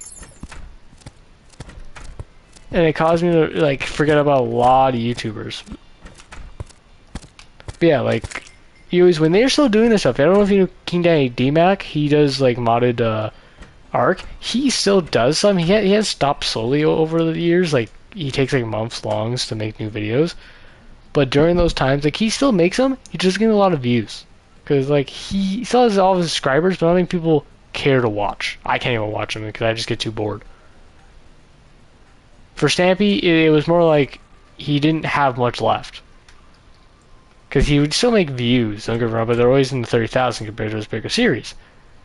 His Stampy Lolly World was the only thing keeping him going. Because that's the only thing that kept getting tons of views. Plus, like, he played Zelda, and nobody watched after, like, the third episode. There was nothing left. So he decided it was just better to quit.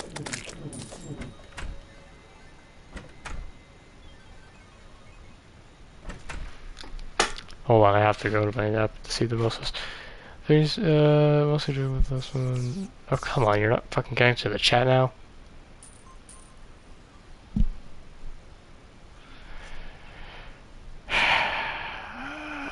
Fuck.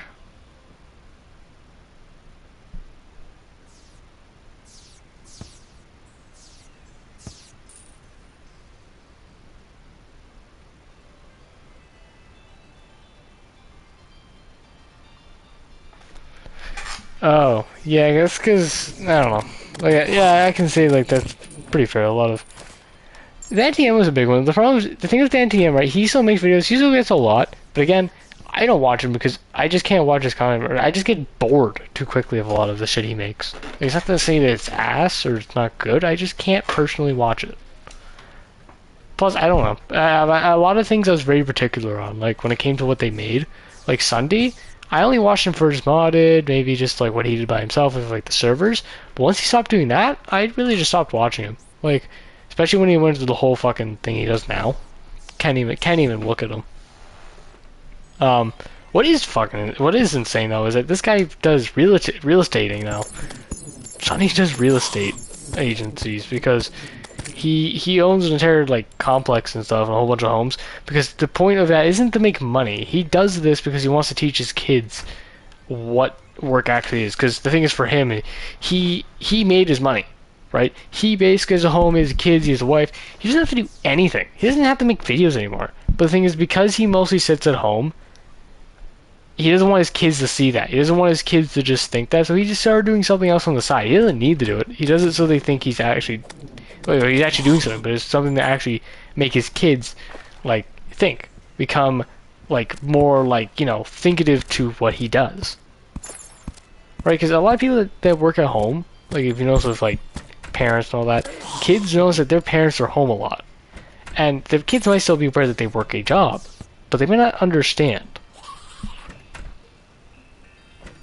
Well, that's the thing, because like a lot of YouTubers now become like the Mr. Beast. They have to fake it. Like Sunday is normal. Sunday is always good. Like he always did good things. I think he did charity streams and stuff. It's just you don't really hear about it because now he just mostly just makes the content, right? But like all YouTubers are normal. It just comes down to people know them for what they are, or people only watch them for these reasons. So they have to be in a specific way to continue thriving, right? Like I can tell you, if King Daddy DMac, who gets 3K views, not less, on his videos, or you always win, if they were to just sell out, oh shit, they'd go bonkers. Well, that's the thing. When he went back to InsaneCraft, I watched that. When he went back to one of his other videos, this is a video he actually did recently. Actually, if I go check it,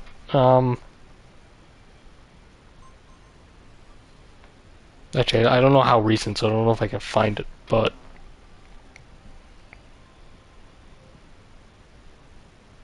that was 8 hours ago. This was 8 hours. That's Evil Cup. Where did he make the video?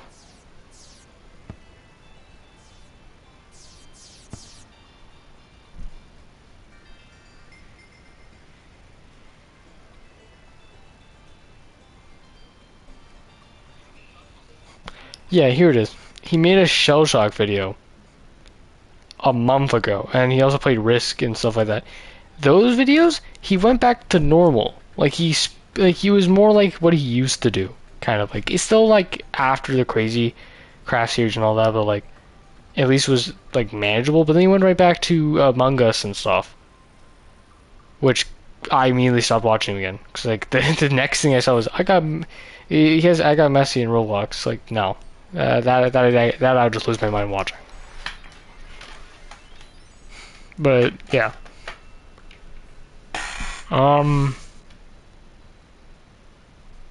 Yeah, but a lot of YouTubers like Stampy, they just no longer have the ability to either keep going.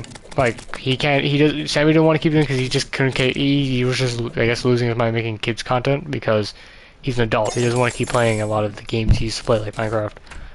For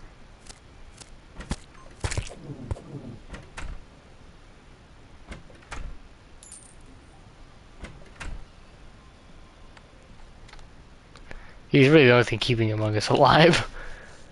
Yeah, most YouTubers, because either most YouTubers will follow the trend, like, because he's like the only one doing it. That's why. So that's why he gets so much. Like anyone who still likes or cares about the game, that's where you're getting all the capital on.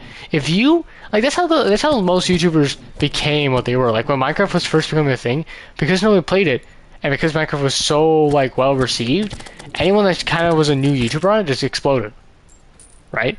So that's why if you played a game like, let's see here, that too. But it's not like he's straight up taking their money. Like, it's just the views. So most he's taking their time, which I guess is kind of shit. Yeah, if you played a game like, fuck it, like, Gone for 2 at its peak, like when it first launched, you're known as the Garden Warfare 2 YouTuber. Your niche, you've now just become exploded in that community. You get all the views. That's what he's done with Among Us. He managed to take Among Us and explode it with mods and shit. Because he's just like with Key and all that, he got mods created custom to him. Like none before. So he had first glimpses. Like Sky Factory, no one else had Sky Factory as early as him.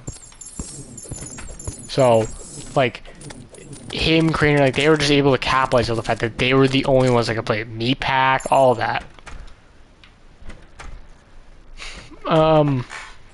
Yeah, but it's just like a lot of the YouTubers, it's just because either they get older and they don't want to keep playing the games they keep playing. They become irrelevant because newer people don't want to see them play those things, or the fact that they either sell out to the point where it's just no longer watchable. That's it. It's like the only way, and it's quite honestly annoying because like I do go back and watch the videos and I'm like, they still look amazing. Like same to Sunday, but like I'm like once I start getting to the newer ones, I'm like, yeah, I think we're done. Like another thing is like Jack. Jack, I think I never either died or live enough. It's not really a villain thing. It's just like see yourself become the hero, like you said, or just become the biggest fucking greed machine known to man. And it's like evil. It's not like you're like, you know, like you're Minecraft like touching, but it's like it's more like you just lost the plot. You lost the plot, and that's the problem. You lost what you came there for. You lost what your original intentions were. Yeah, basically, be cool or become fucking the Goblin Tinker. Like what?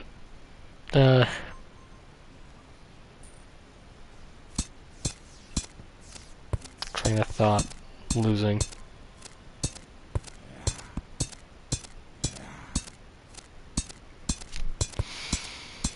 But yeah, Jacksepticeye. See, Jacksepticeye never really changed. Like, he did change, don't get me wrong. Like, if you remember when you first watched him play, like, Ghosting and all that, he was definitely a lot more noisy. And that's what I came there for. Because he'd always be screaming, being fucking, like, completely bonkers. Like, you know, it was amazing, the jokes he made. He still makes the jokes. He's still fairly loud, but he's no longer, like, Happy Wheels loud, where he screams, like, at the start of the video. The problem with him is that he kind of mellowed out, and that's what kind of lost me. Not a lot of people, because it's still fine. He's still him. He didn't sell out. He just became a lot more of just himself. But, like, cause intros, right? You'd always hear the damn Minecraft theme song. You'd hear Jacksepticeye being, like, top of the morning to your laddies. That's what made them them. The problem with Jack not finishing a series is like what many other YouTubers have said. They will start a series and then by the third episode, nobody's watching. And that's the thing. They can't survive like that. If nobody watches, they can't spend another second playing the game. Because even if they like playing the game, it could be life or death to them, essentially. Like, they can lose a lot of time of money because they decided to keep playing a game that wasn't profit. Your name? What do you mean your name is nobody?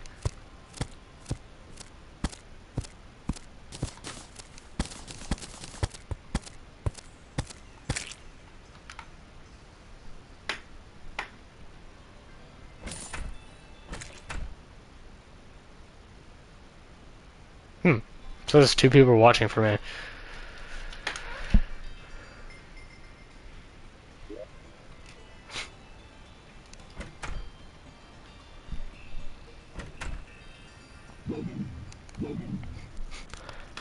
Yeah, there's like because like, something that Jack was doing was he was doing a series on The Walking Dead.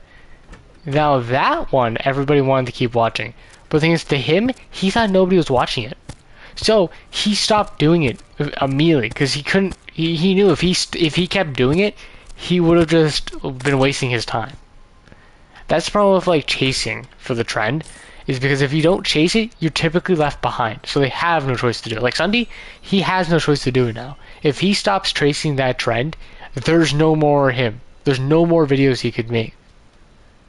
Because what is he gonna do? He can't go back to Minecraft modded as much because he won't make as much views as he does now, which wouldn't really support him and his family and or anyone else. So it's like he has to keep doing it. Now, he probably still likes it.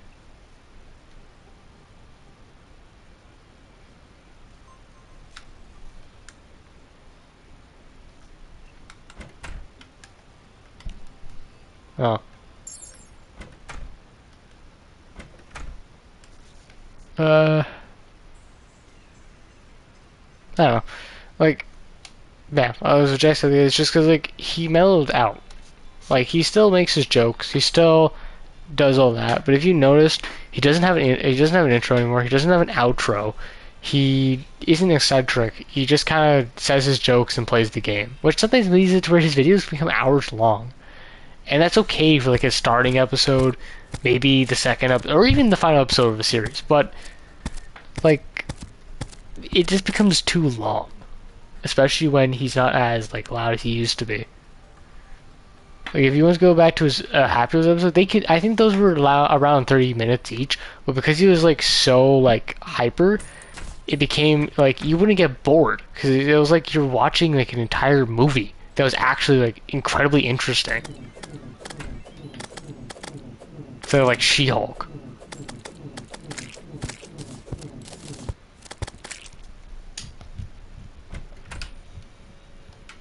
That's another thing. Is that, like some YouTubers like iBallistic Squid, some of them just get forgotten because what happens is they were known with other YouTubers, and they just kind of get forgotten. Like he wasn't forgotten, but like iBallistic Squid, I didn't watch him much after Squid, so I didn't care.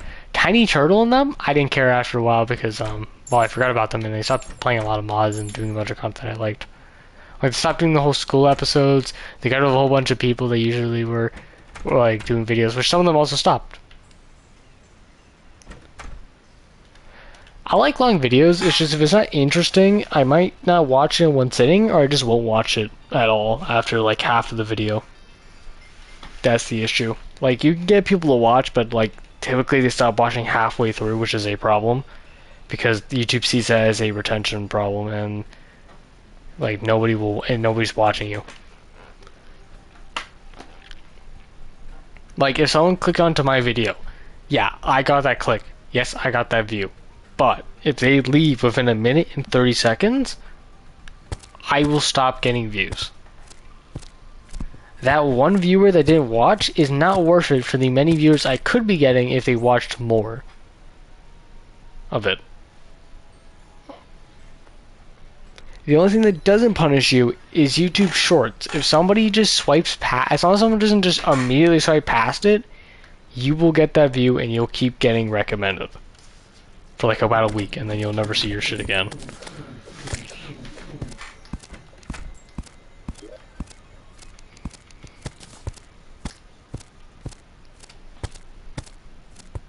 Plus, it's harder to also grow on YouTube now. Like, you have to have something, you have to do like everything else.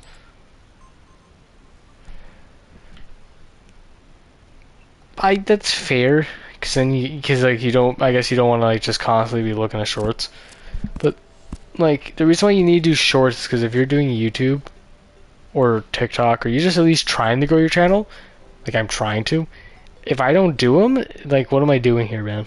Like, I'm not getting any traction. That's the best way people will find me, right? So even though, like, yeah, people hate on it, it's the best way to grow because everybody watches them, which is the thing. Like TikTok, I don't use TikTok. I don't watch TikTok. I don't give two fucks about TikTok. But I do post clips on there, and that's where, which is where I get a lot of views. Now, not many people come from TikTok over here, but it does help. Well, yeah, if you noticed, like, if you know who, Playbox is and all that, for Dragon Ball Legends, he admitted this, I think, even, so if you know who Al Jokes is, he even says in the video, he said where he came from was from TikTok. He got tons of followers from TikTok, and what happened was, he just kind of decided one day, oh yeah, I didn't show you this, you didn't come over, you weren't in the stream when I was over here. Yeah, I was originally gonna make everyone over here, but I'm like, I need to get pylons, and on top of them, I'm like, they're not happy because there's so many. So I'm gonna take all of these guys slowly out and spread them, and then what's gonna happen is I'll probably either change around the base. So it'll still be the same structure. Don't get me wrong. Like I might still make it a bit taller. I have to get rid of all of this on the left side over there. You know, for all the fucking these, because we're making all my flowers. This is all my other shit for iron skin potions. But yeah, but yeah, like he said, like he came from TikTok. He didn't do YouTube.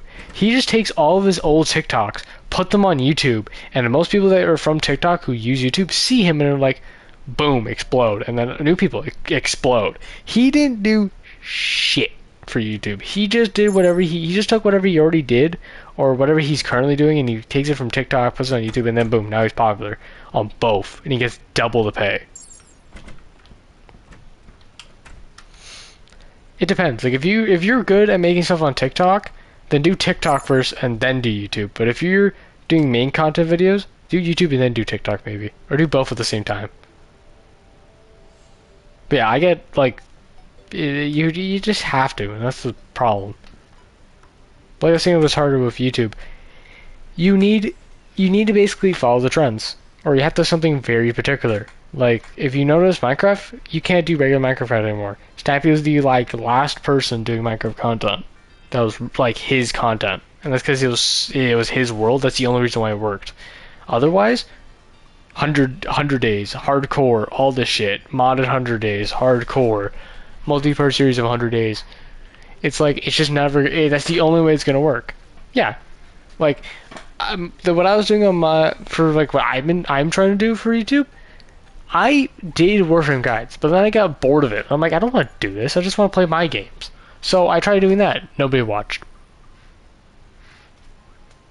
So I went back to guides.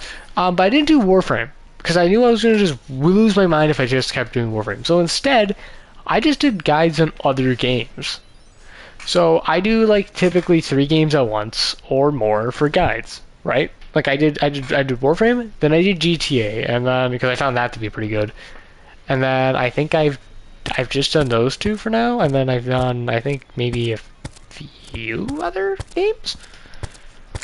But it's like those games work because Warframe is a niche in its own, right? Even though there's tons of people streaming it and making videos on it, it's a niche on its own.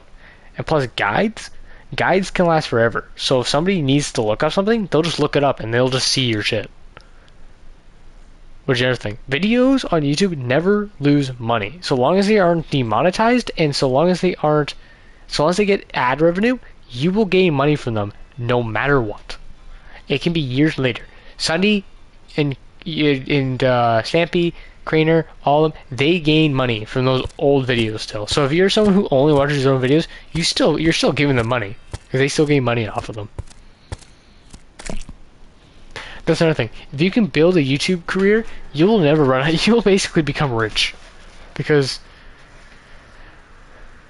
that is true, but that also depends. Because if your niche is 2 niches and like you picked a dead game, then yeah, you're just honestly a dumbass. But if you pick a game that is a niche, like Terraria, it kind of works.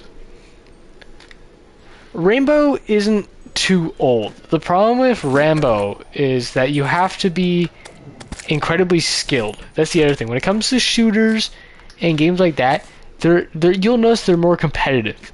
And the only people that watch are for the competitive side.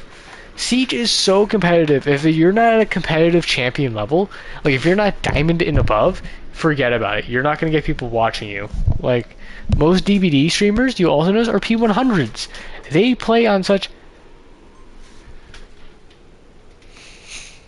It's 23. What do you mean? Hold on. What's? Are you talking about Rainbow Six Siege or what's Rainbow 3?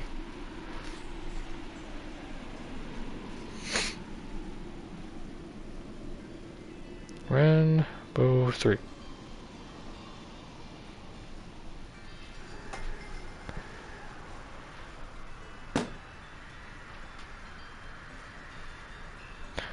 Oh.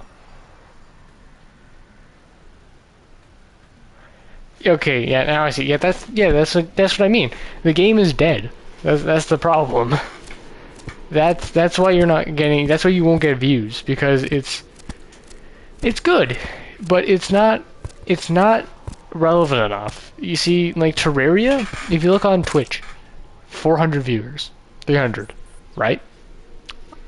Out of all of those, there's probably 1,000 streamers. I'm one of them currently. But you decided to click on this video, on this Twitch stream. Why?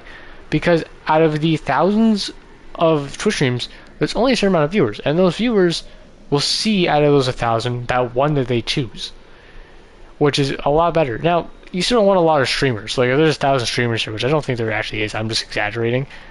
There's probably around 200. Because there's more viewers than streams, I have a better chance at winning a lottery where somebody comes into my stream compared to the other 199.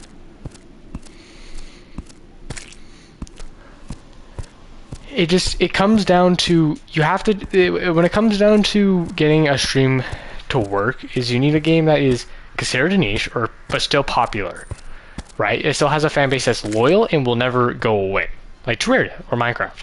Then you need to make sure that game doesn't have a shit ton of streamers. Those streamers need to also not be big. You can't be playing a game like DBD won't actually work for me because DBD is full of like people like Quiet Kill, Spooky Loops, technically Ohm Wreckers still, and stuff like that, right? They have so many people watching them. The second they go live, they're the only ones with views.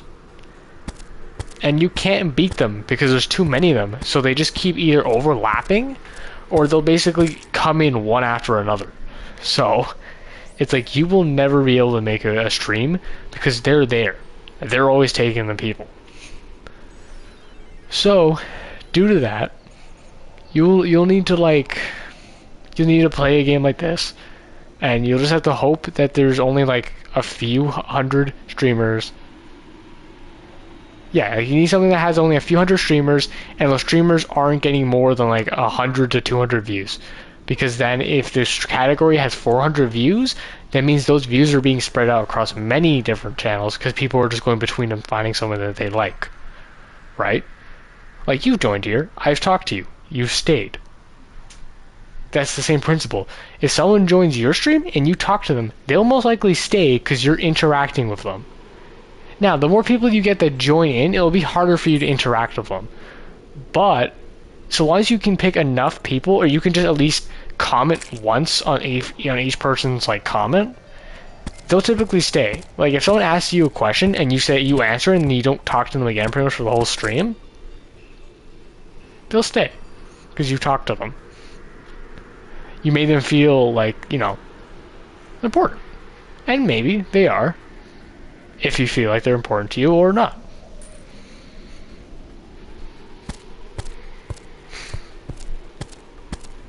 Some of it can also just be considered up to like a manipulation game. If you make someone feel good, then they're gonna stay because they're gonna correlate you with feeling good.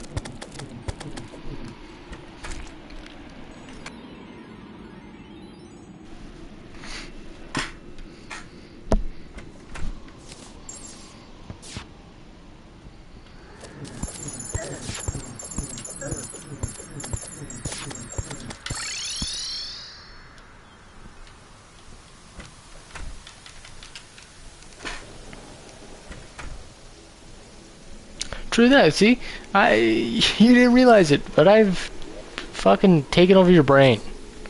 You've been brain jacked. That's like people that are very charismatic can easily take over YouTube or a streaming world because when they speak a lot and they can just show personality, it just takes a hold. Like the reason why Kai and them took over so fast isn't because they are fucking like masterful at a game or they're like they have some kind of niche. It's just because they're super like loud and they're like, think of it when you're younger, right? The thing that probably drew you in the most were people that were like you, or they were very going, like they had something going for them, you know, something that would make them interesting or fun. So due to that, you're gonna, consent is not needed. Because of that, you know, you're gonna go out of your way to want to do stuff with them. Like, you know, all the popular kids, you know, they always had something that brought them in, whether that be from looks, other people liking and admiring them, or because they're just nice or honestly a piece of shit. Because specifically the person that everybody else hated, which made them incredibly relatable. So, because of that, it was like, it comes down to like,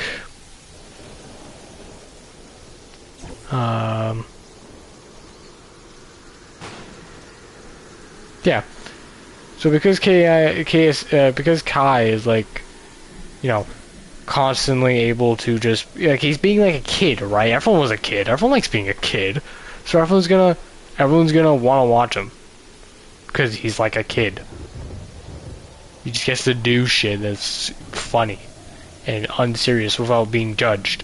Which everyone else feels like they would be. Which really you wouldn't be judged. You are not judged as much as you think. And plus, if you're gonna be judged, who fucking cares then? You're gonna be judged no matter what. What are you realistically supposed to do?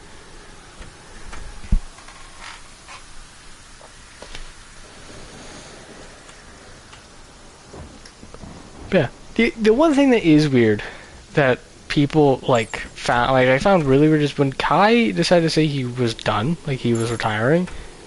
People clowned on him because they said like, you did nothing. You sat there and all you did was do dumb shit. You got like billions of dollars. The thing is, it worked. They got billions of dollars for sitting there and just being himself. Well, you didn't. What more is there to say? And that's the other thing you also realize. A lot of people will hate you on the internet because you're successful. If I'm not successful, technically I could become someone that just hates successful people. I won't, because that's just stupid. But some people do.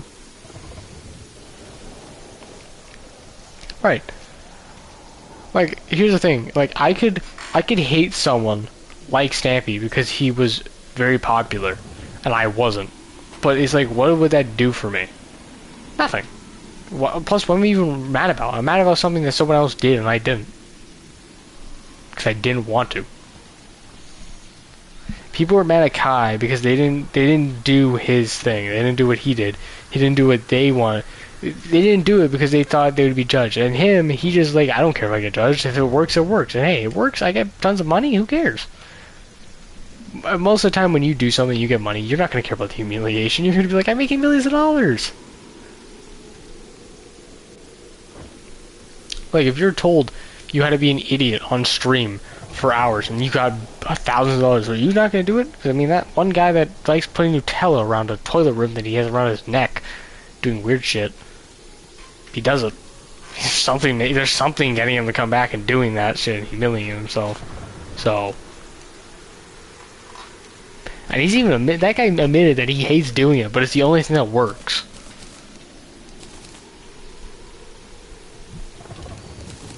Which is also another thing. That's the only thing that works.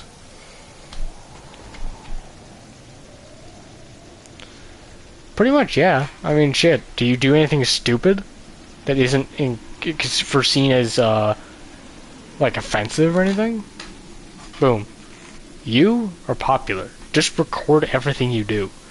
just know you're gonna lose your life to it, because a lot of times when they record their lives, like those people, like people that go out in public and stream like their public life, they don't actually live anymore because they have to act for the camera.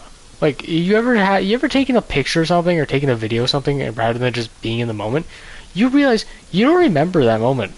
You realize you didn't actually enjoy it. You realize all you did was you took the picture, you took the video thinking you wanted to like look back at it, but you'll never actually look back on it.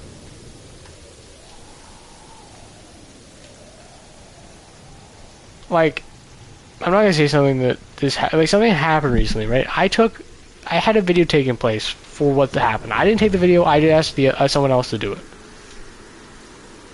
I still feel like I didn't take advantage of the moment I had left, but I do have the moment.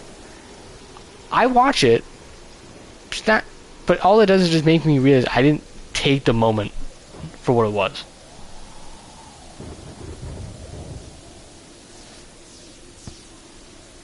Yeah, and that makes a lot of regret. Like I don't regret taking like my personal. I don't regret doing what I did. Technically, for like what I did to record what I did, but at the same time, I do wish maybe instead of doing that, I could have done something better. But I'm like, at least I have this.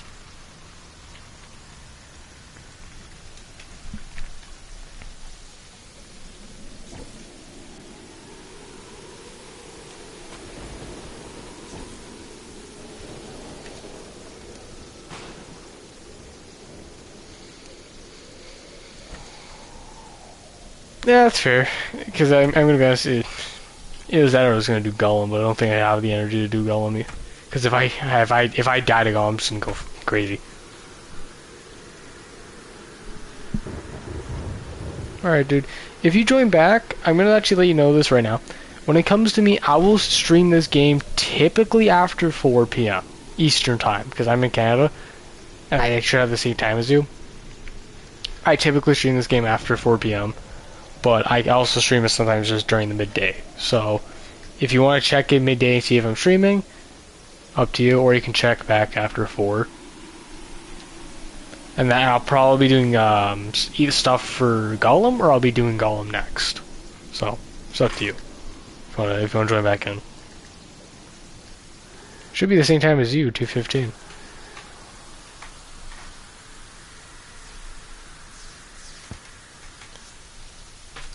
And the thing is, I'm probably still not actually going to get off, because even though I will stop the stream and get off, I'll either still be playing something, or I'll just go sit on my phone for a while.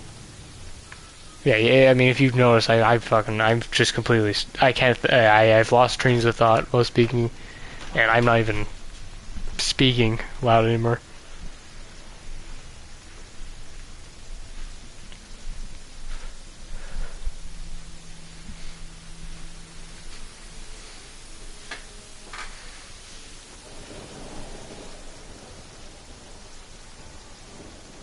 Yeah.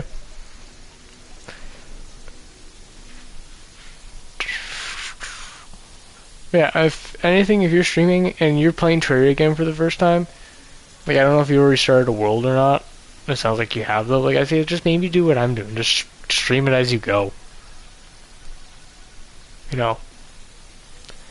And if you want to do the whole streaming thing more seriously, then try finding something to do in specifics. Because I'm just playing the game. Like, I'm playing a playthrough. No one cares about this.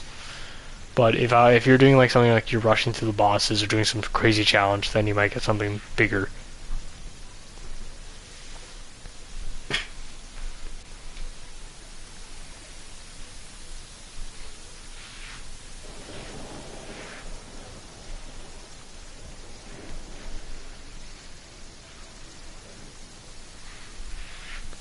You will notice though, a lot of times you won't get views for certain ones. Like if you want to go back and watch some of my older ones.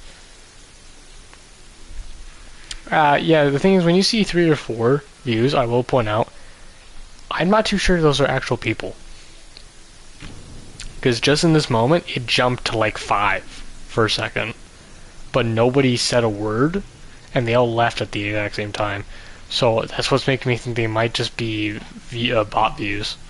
and they're either trying to all fight to put in a link, or they just didn't do it. But yeah. Wait, what? There was? Where? What? Where? There's some guy talking?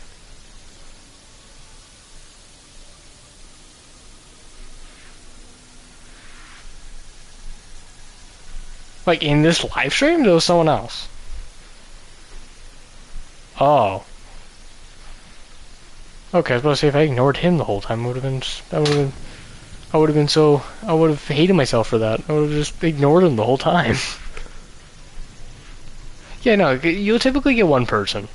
Do watch out. A lot of people like fucking selling you shit, and then I get really pissed with that.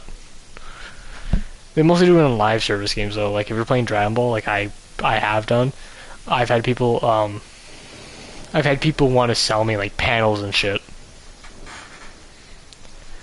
And typically those people, they pretend to be regular people, and they're like, hey, you want to like talk to me on Discord? And I'm like, at first I did it, and then they're like, oh, look at this art. I'm like, okay, this is cool. Like, you want to buy it? I'm like, no.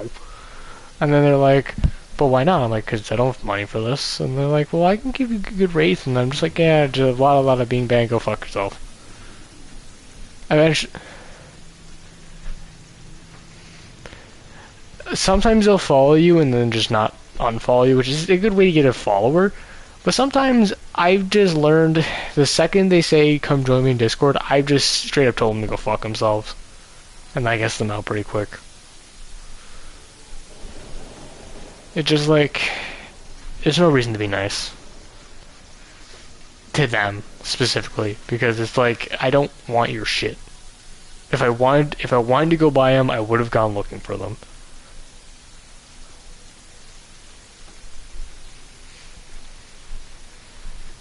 I don't even ban them anymore either, because I know they're not going to return.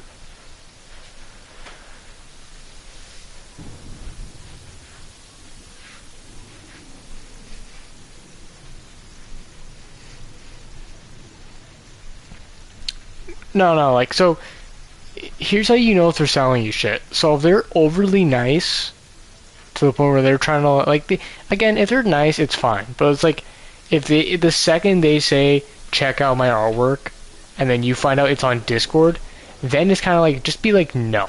And then the second they say, well, I'm trying to sell you this artwork, then you just tell them to go fuck themselves. Because it's like, it's kind of like a step process. You know the second they say anything about Discord, they're probably trying to get something out of you. And the second they say anything about selling, tell them to go piss off. They don't deserve any kindness after that. At least in my opinion. Because I've had some of the same people come back over and over.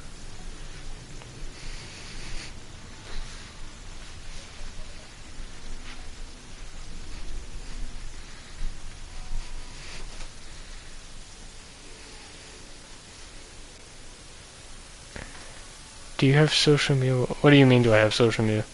Oh, you mean, never mind, I understand what you're talking about. Well, another thing as well is I have talked to people on Discord. Like, I've had people join a Discord server I made, and I've talked to them. They're nice. The only thing I've had a problem with is, like, I don't want to talk to them individually at all, because if I do that, then I don't know if something could happen. Like, there's one guy you might see that comes around every so often. His name's Terraria. He's nice, right? He doesn't do anything wrong. He hasn't done anything wrong. I want to point that out. Right? I do talk to him on his own, right? We've played Terraria together, all that stuff, right? But it's like, me talking to him by himself could become an issue if like, not him specifically, but if I did that with someone else, they could try something. Because I'm a guy, right? They could say whatever the hell they want if they're a woman. And that's not to be sexist, it's a literal thing. Heck, if the guy's younger than me, he can still say something. You know, anything could happen.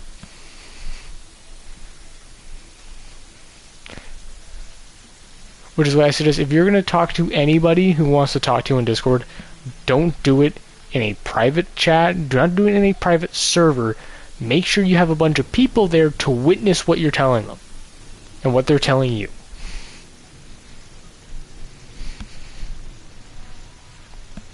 Avoid one-on-ones.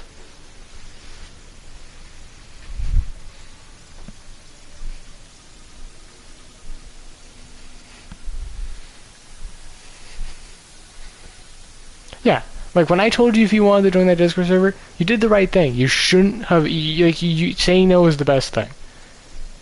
Because I could very well have technically been trying something. Yeah, it's also so fair. Like your people, you stay with your people. If anything, what I'd say is like if anything, I'd say join in a few times. Talk to me a few times, see how you feel, and that's it. Because it's like if like any other YouTuber or any Twitch streamer, if you talk to them or if you watch them, you'll realize who they are and what the type of people they are. So you'll know if like they're good or bad. Like you'll learn. You'll know that they're not good or if they're genuine people.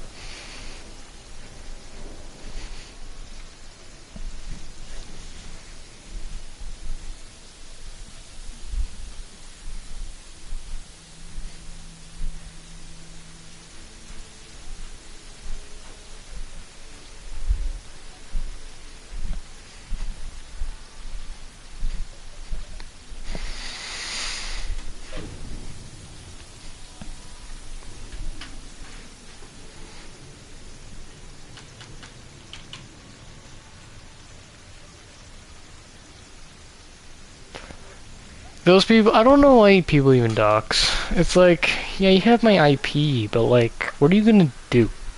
A lot of people that I dox you, right? All they get is your IP at most, and like maybe a name. Ha. Fair. The thing is, most people that dox you, they mostly just get your name, and like maybe, or at most, actually, they mostly just get your IP, right? Like your address or something, because your IP for your internet is connected to like your address, and that can be connected to your name potentially if you're the owner of it. But it's like in most cases, what are they gonna do? If technically booting you offline is a literal like world, it's like national law that you cannot do that, and if you do that, you're breaking like so much shit that you're gonna get fucking tracked down and arrested. So I don't know why people do it, but like when they dox you, they gain nothing. They gain nothing out of the transaction. They just say your address. If they come to your house, like, well, guess what? You have full reason to believe that they are potentially a dangerous person.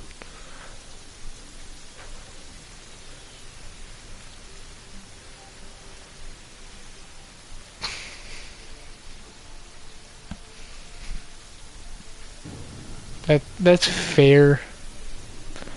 But, I mean, in most cases, I will say anyone that you are with, or you're doing something with, or anyone that's around you, is going to be involved in what you do anyways, no matter what. So it's like, depending on what the situation or what's happening, and sometimes it's just kind of like, what you just kind of gotta let it happen. For some things, I'm not saying like a freaking doc situation, but I mean like, like, just some things. I mean, like shit. Those streamers they get raided, right? They're aware of the risk, but they keep doing their thing because it's like, well, what else is there? Heck, there's that one. There's a YouTube. There's a Twitch streamer who's so familiar with the SWAT team now that the SWAT team literally does not take any call seriously. They don't take a single call seriously. I think there's like a clip where like they walked in there. They walked into his room and like, hey, what's up, dude? They just said his name on a first name. He even said the officers' names on a first name basis. Talked to them, showed them what he was doing. They even joined in for a bit and then just left. Because they know he's not doing something stupid. Because he's been swatted like 10 times.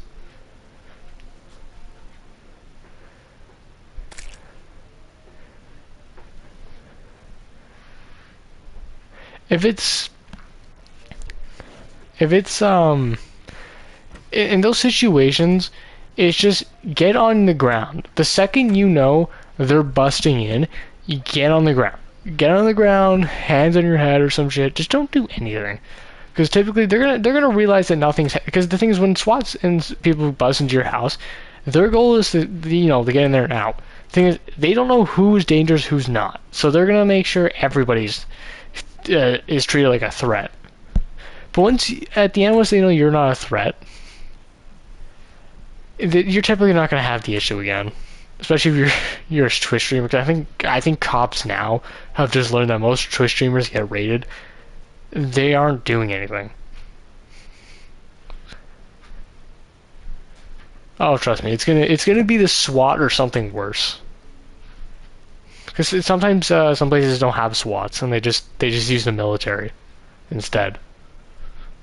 It's rare, but like yeah, sometimes the military is a SWAT instead.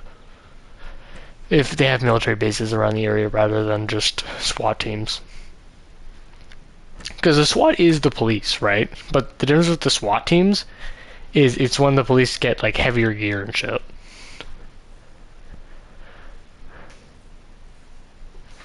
If some random guy comes to your house, then you can foresee them as a threat, and you can essentially just blast away if you so wanted.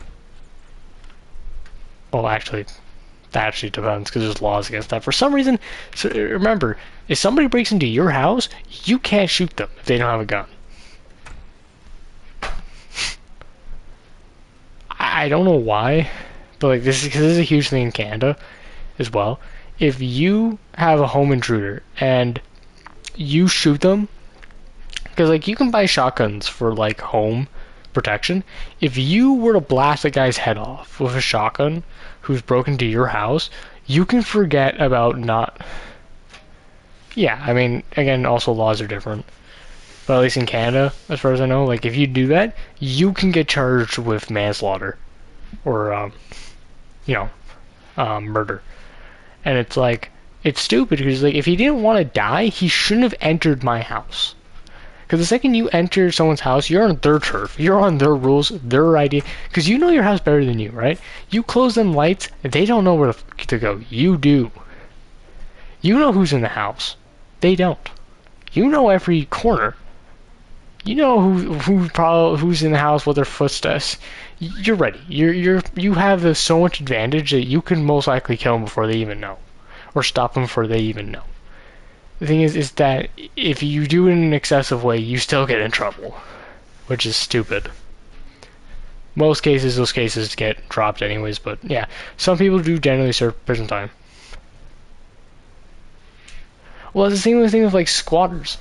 Like the whole thing that happened a few years ago where Gordon Ramsay had like a restaurant somewhere in I think Europe or something. Or not Europe, but he had it somewhere. There was squatters that moved in before it opened. He couldn't kick them out because they were considered squatters, and squatters' rights prevents you from kicking squatters out until a legal process has come to officially evict them, because it's like as if they're renters. The thing is because of that, he couldn't open or do anything, and the squatters, so long as they never left the domicile, nothing could be done. Because for some reason it's not considered trespassing anymore if they live there for more than 3 months. Which is stupid. Now, there's the other thing as well. There's a video about how the squatters were in a house because they wouldn't pay rent. And they were known to instead hide it in a room and not leave it. Because it basically, again, so long as the squatters basically choose a room to stay in, you can't break into that room. So instead they just made the house entirely unlivable so they would be forced out. It was so uncomfortable because basically anything except for that room could be touched. So the cops, with the permission of the homeowner and the city, they've took down all the doors, they took down most of the things that, would make the house a house or safe, essentially, and basically forced them out. That's it's weird. Some laws are okay, a lot of laws are stupid. The fact that there isn't a law saying if you don't pay your rent, get the fuck out is insane. Like, cause the thing with squatters is like, the purpose of squatters' rights is to stop people from like being told you're just gotta get out. Instead, it's supposed to be like, you tell me to get out, I get squatters' rights, so I get to stay here for 3 months until I get the out. But most people abuse that and stay longer. Instead, it should just be if they don't give you notice, you get 3 months to get out, and that's it, or 6 months to get out, right? But yeah, it's weird, it's stupid, it makes no sense.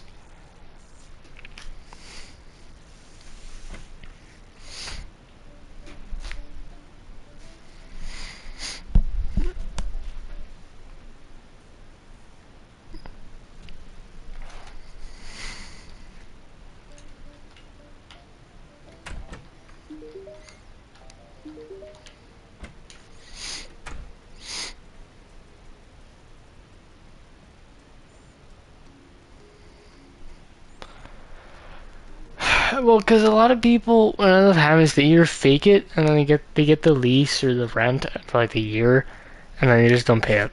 Or sometimes they do have the money and then they lose it, so their only option is to do that, which is still wrong. But at least like when you had the money and you were doing it, at least, and you didn't. I guess that's kind of more understandable. It's still stupid. Like, hey, bro, if you didn't have the money, you shouldn't be doing it.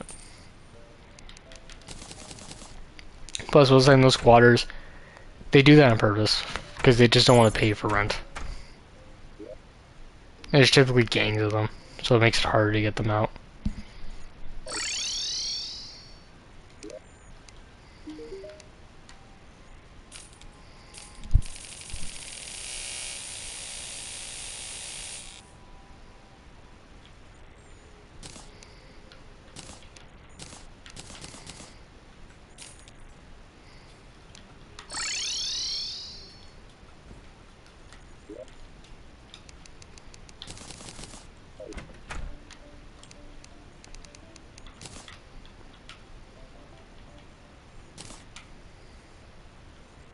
See you, dude. Have a nice one. I remember I'm on at around midday to 4 p.m. is wherever, like, I'll either start one or many of these streams.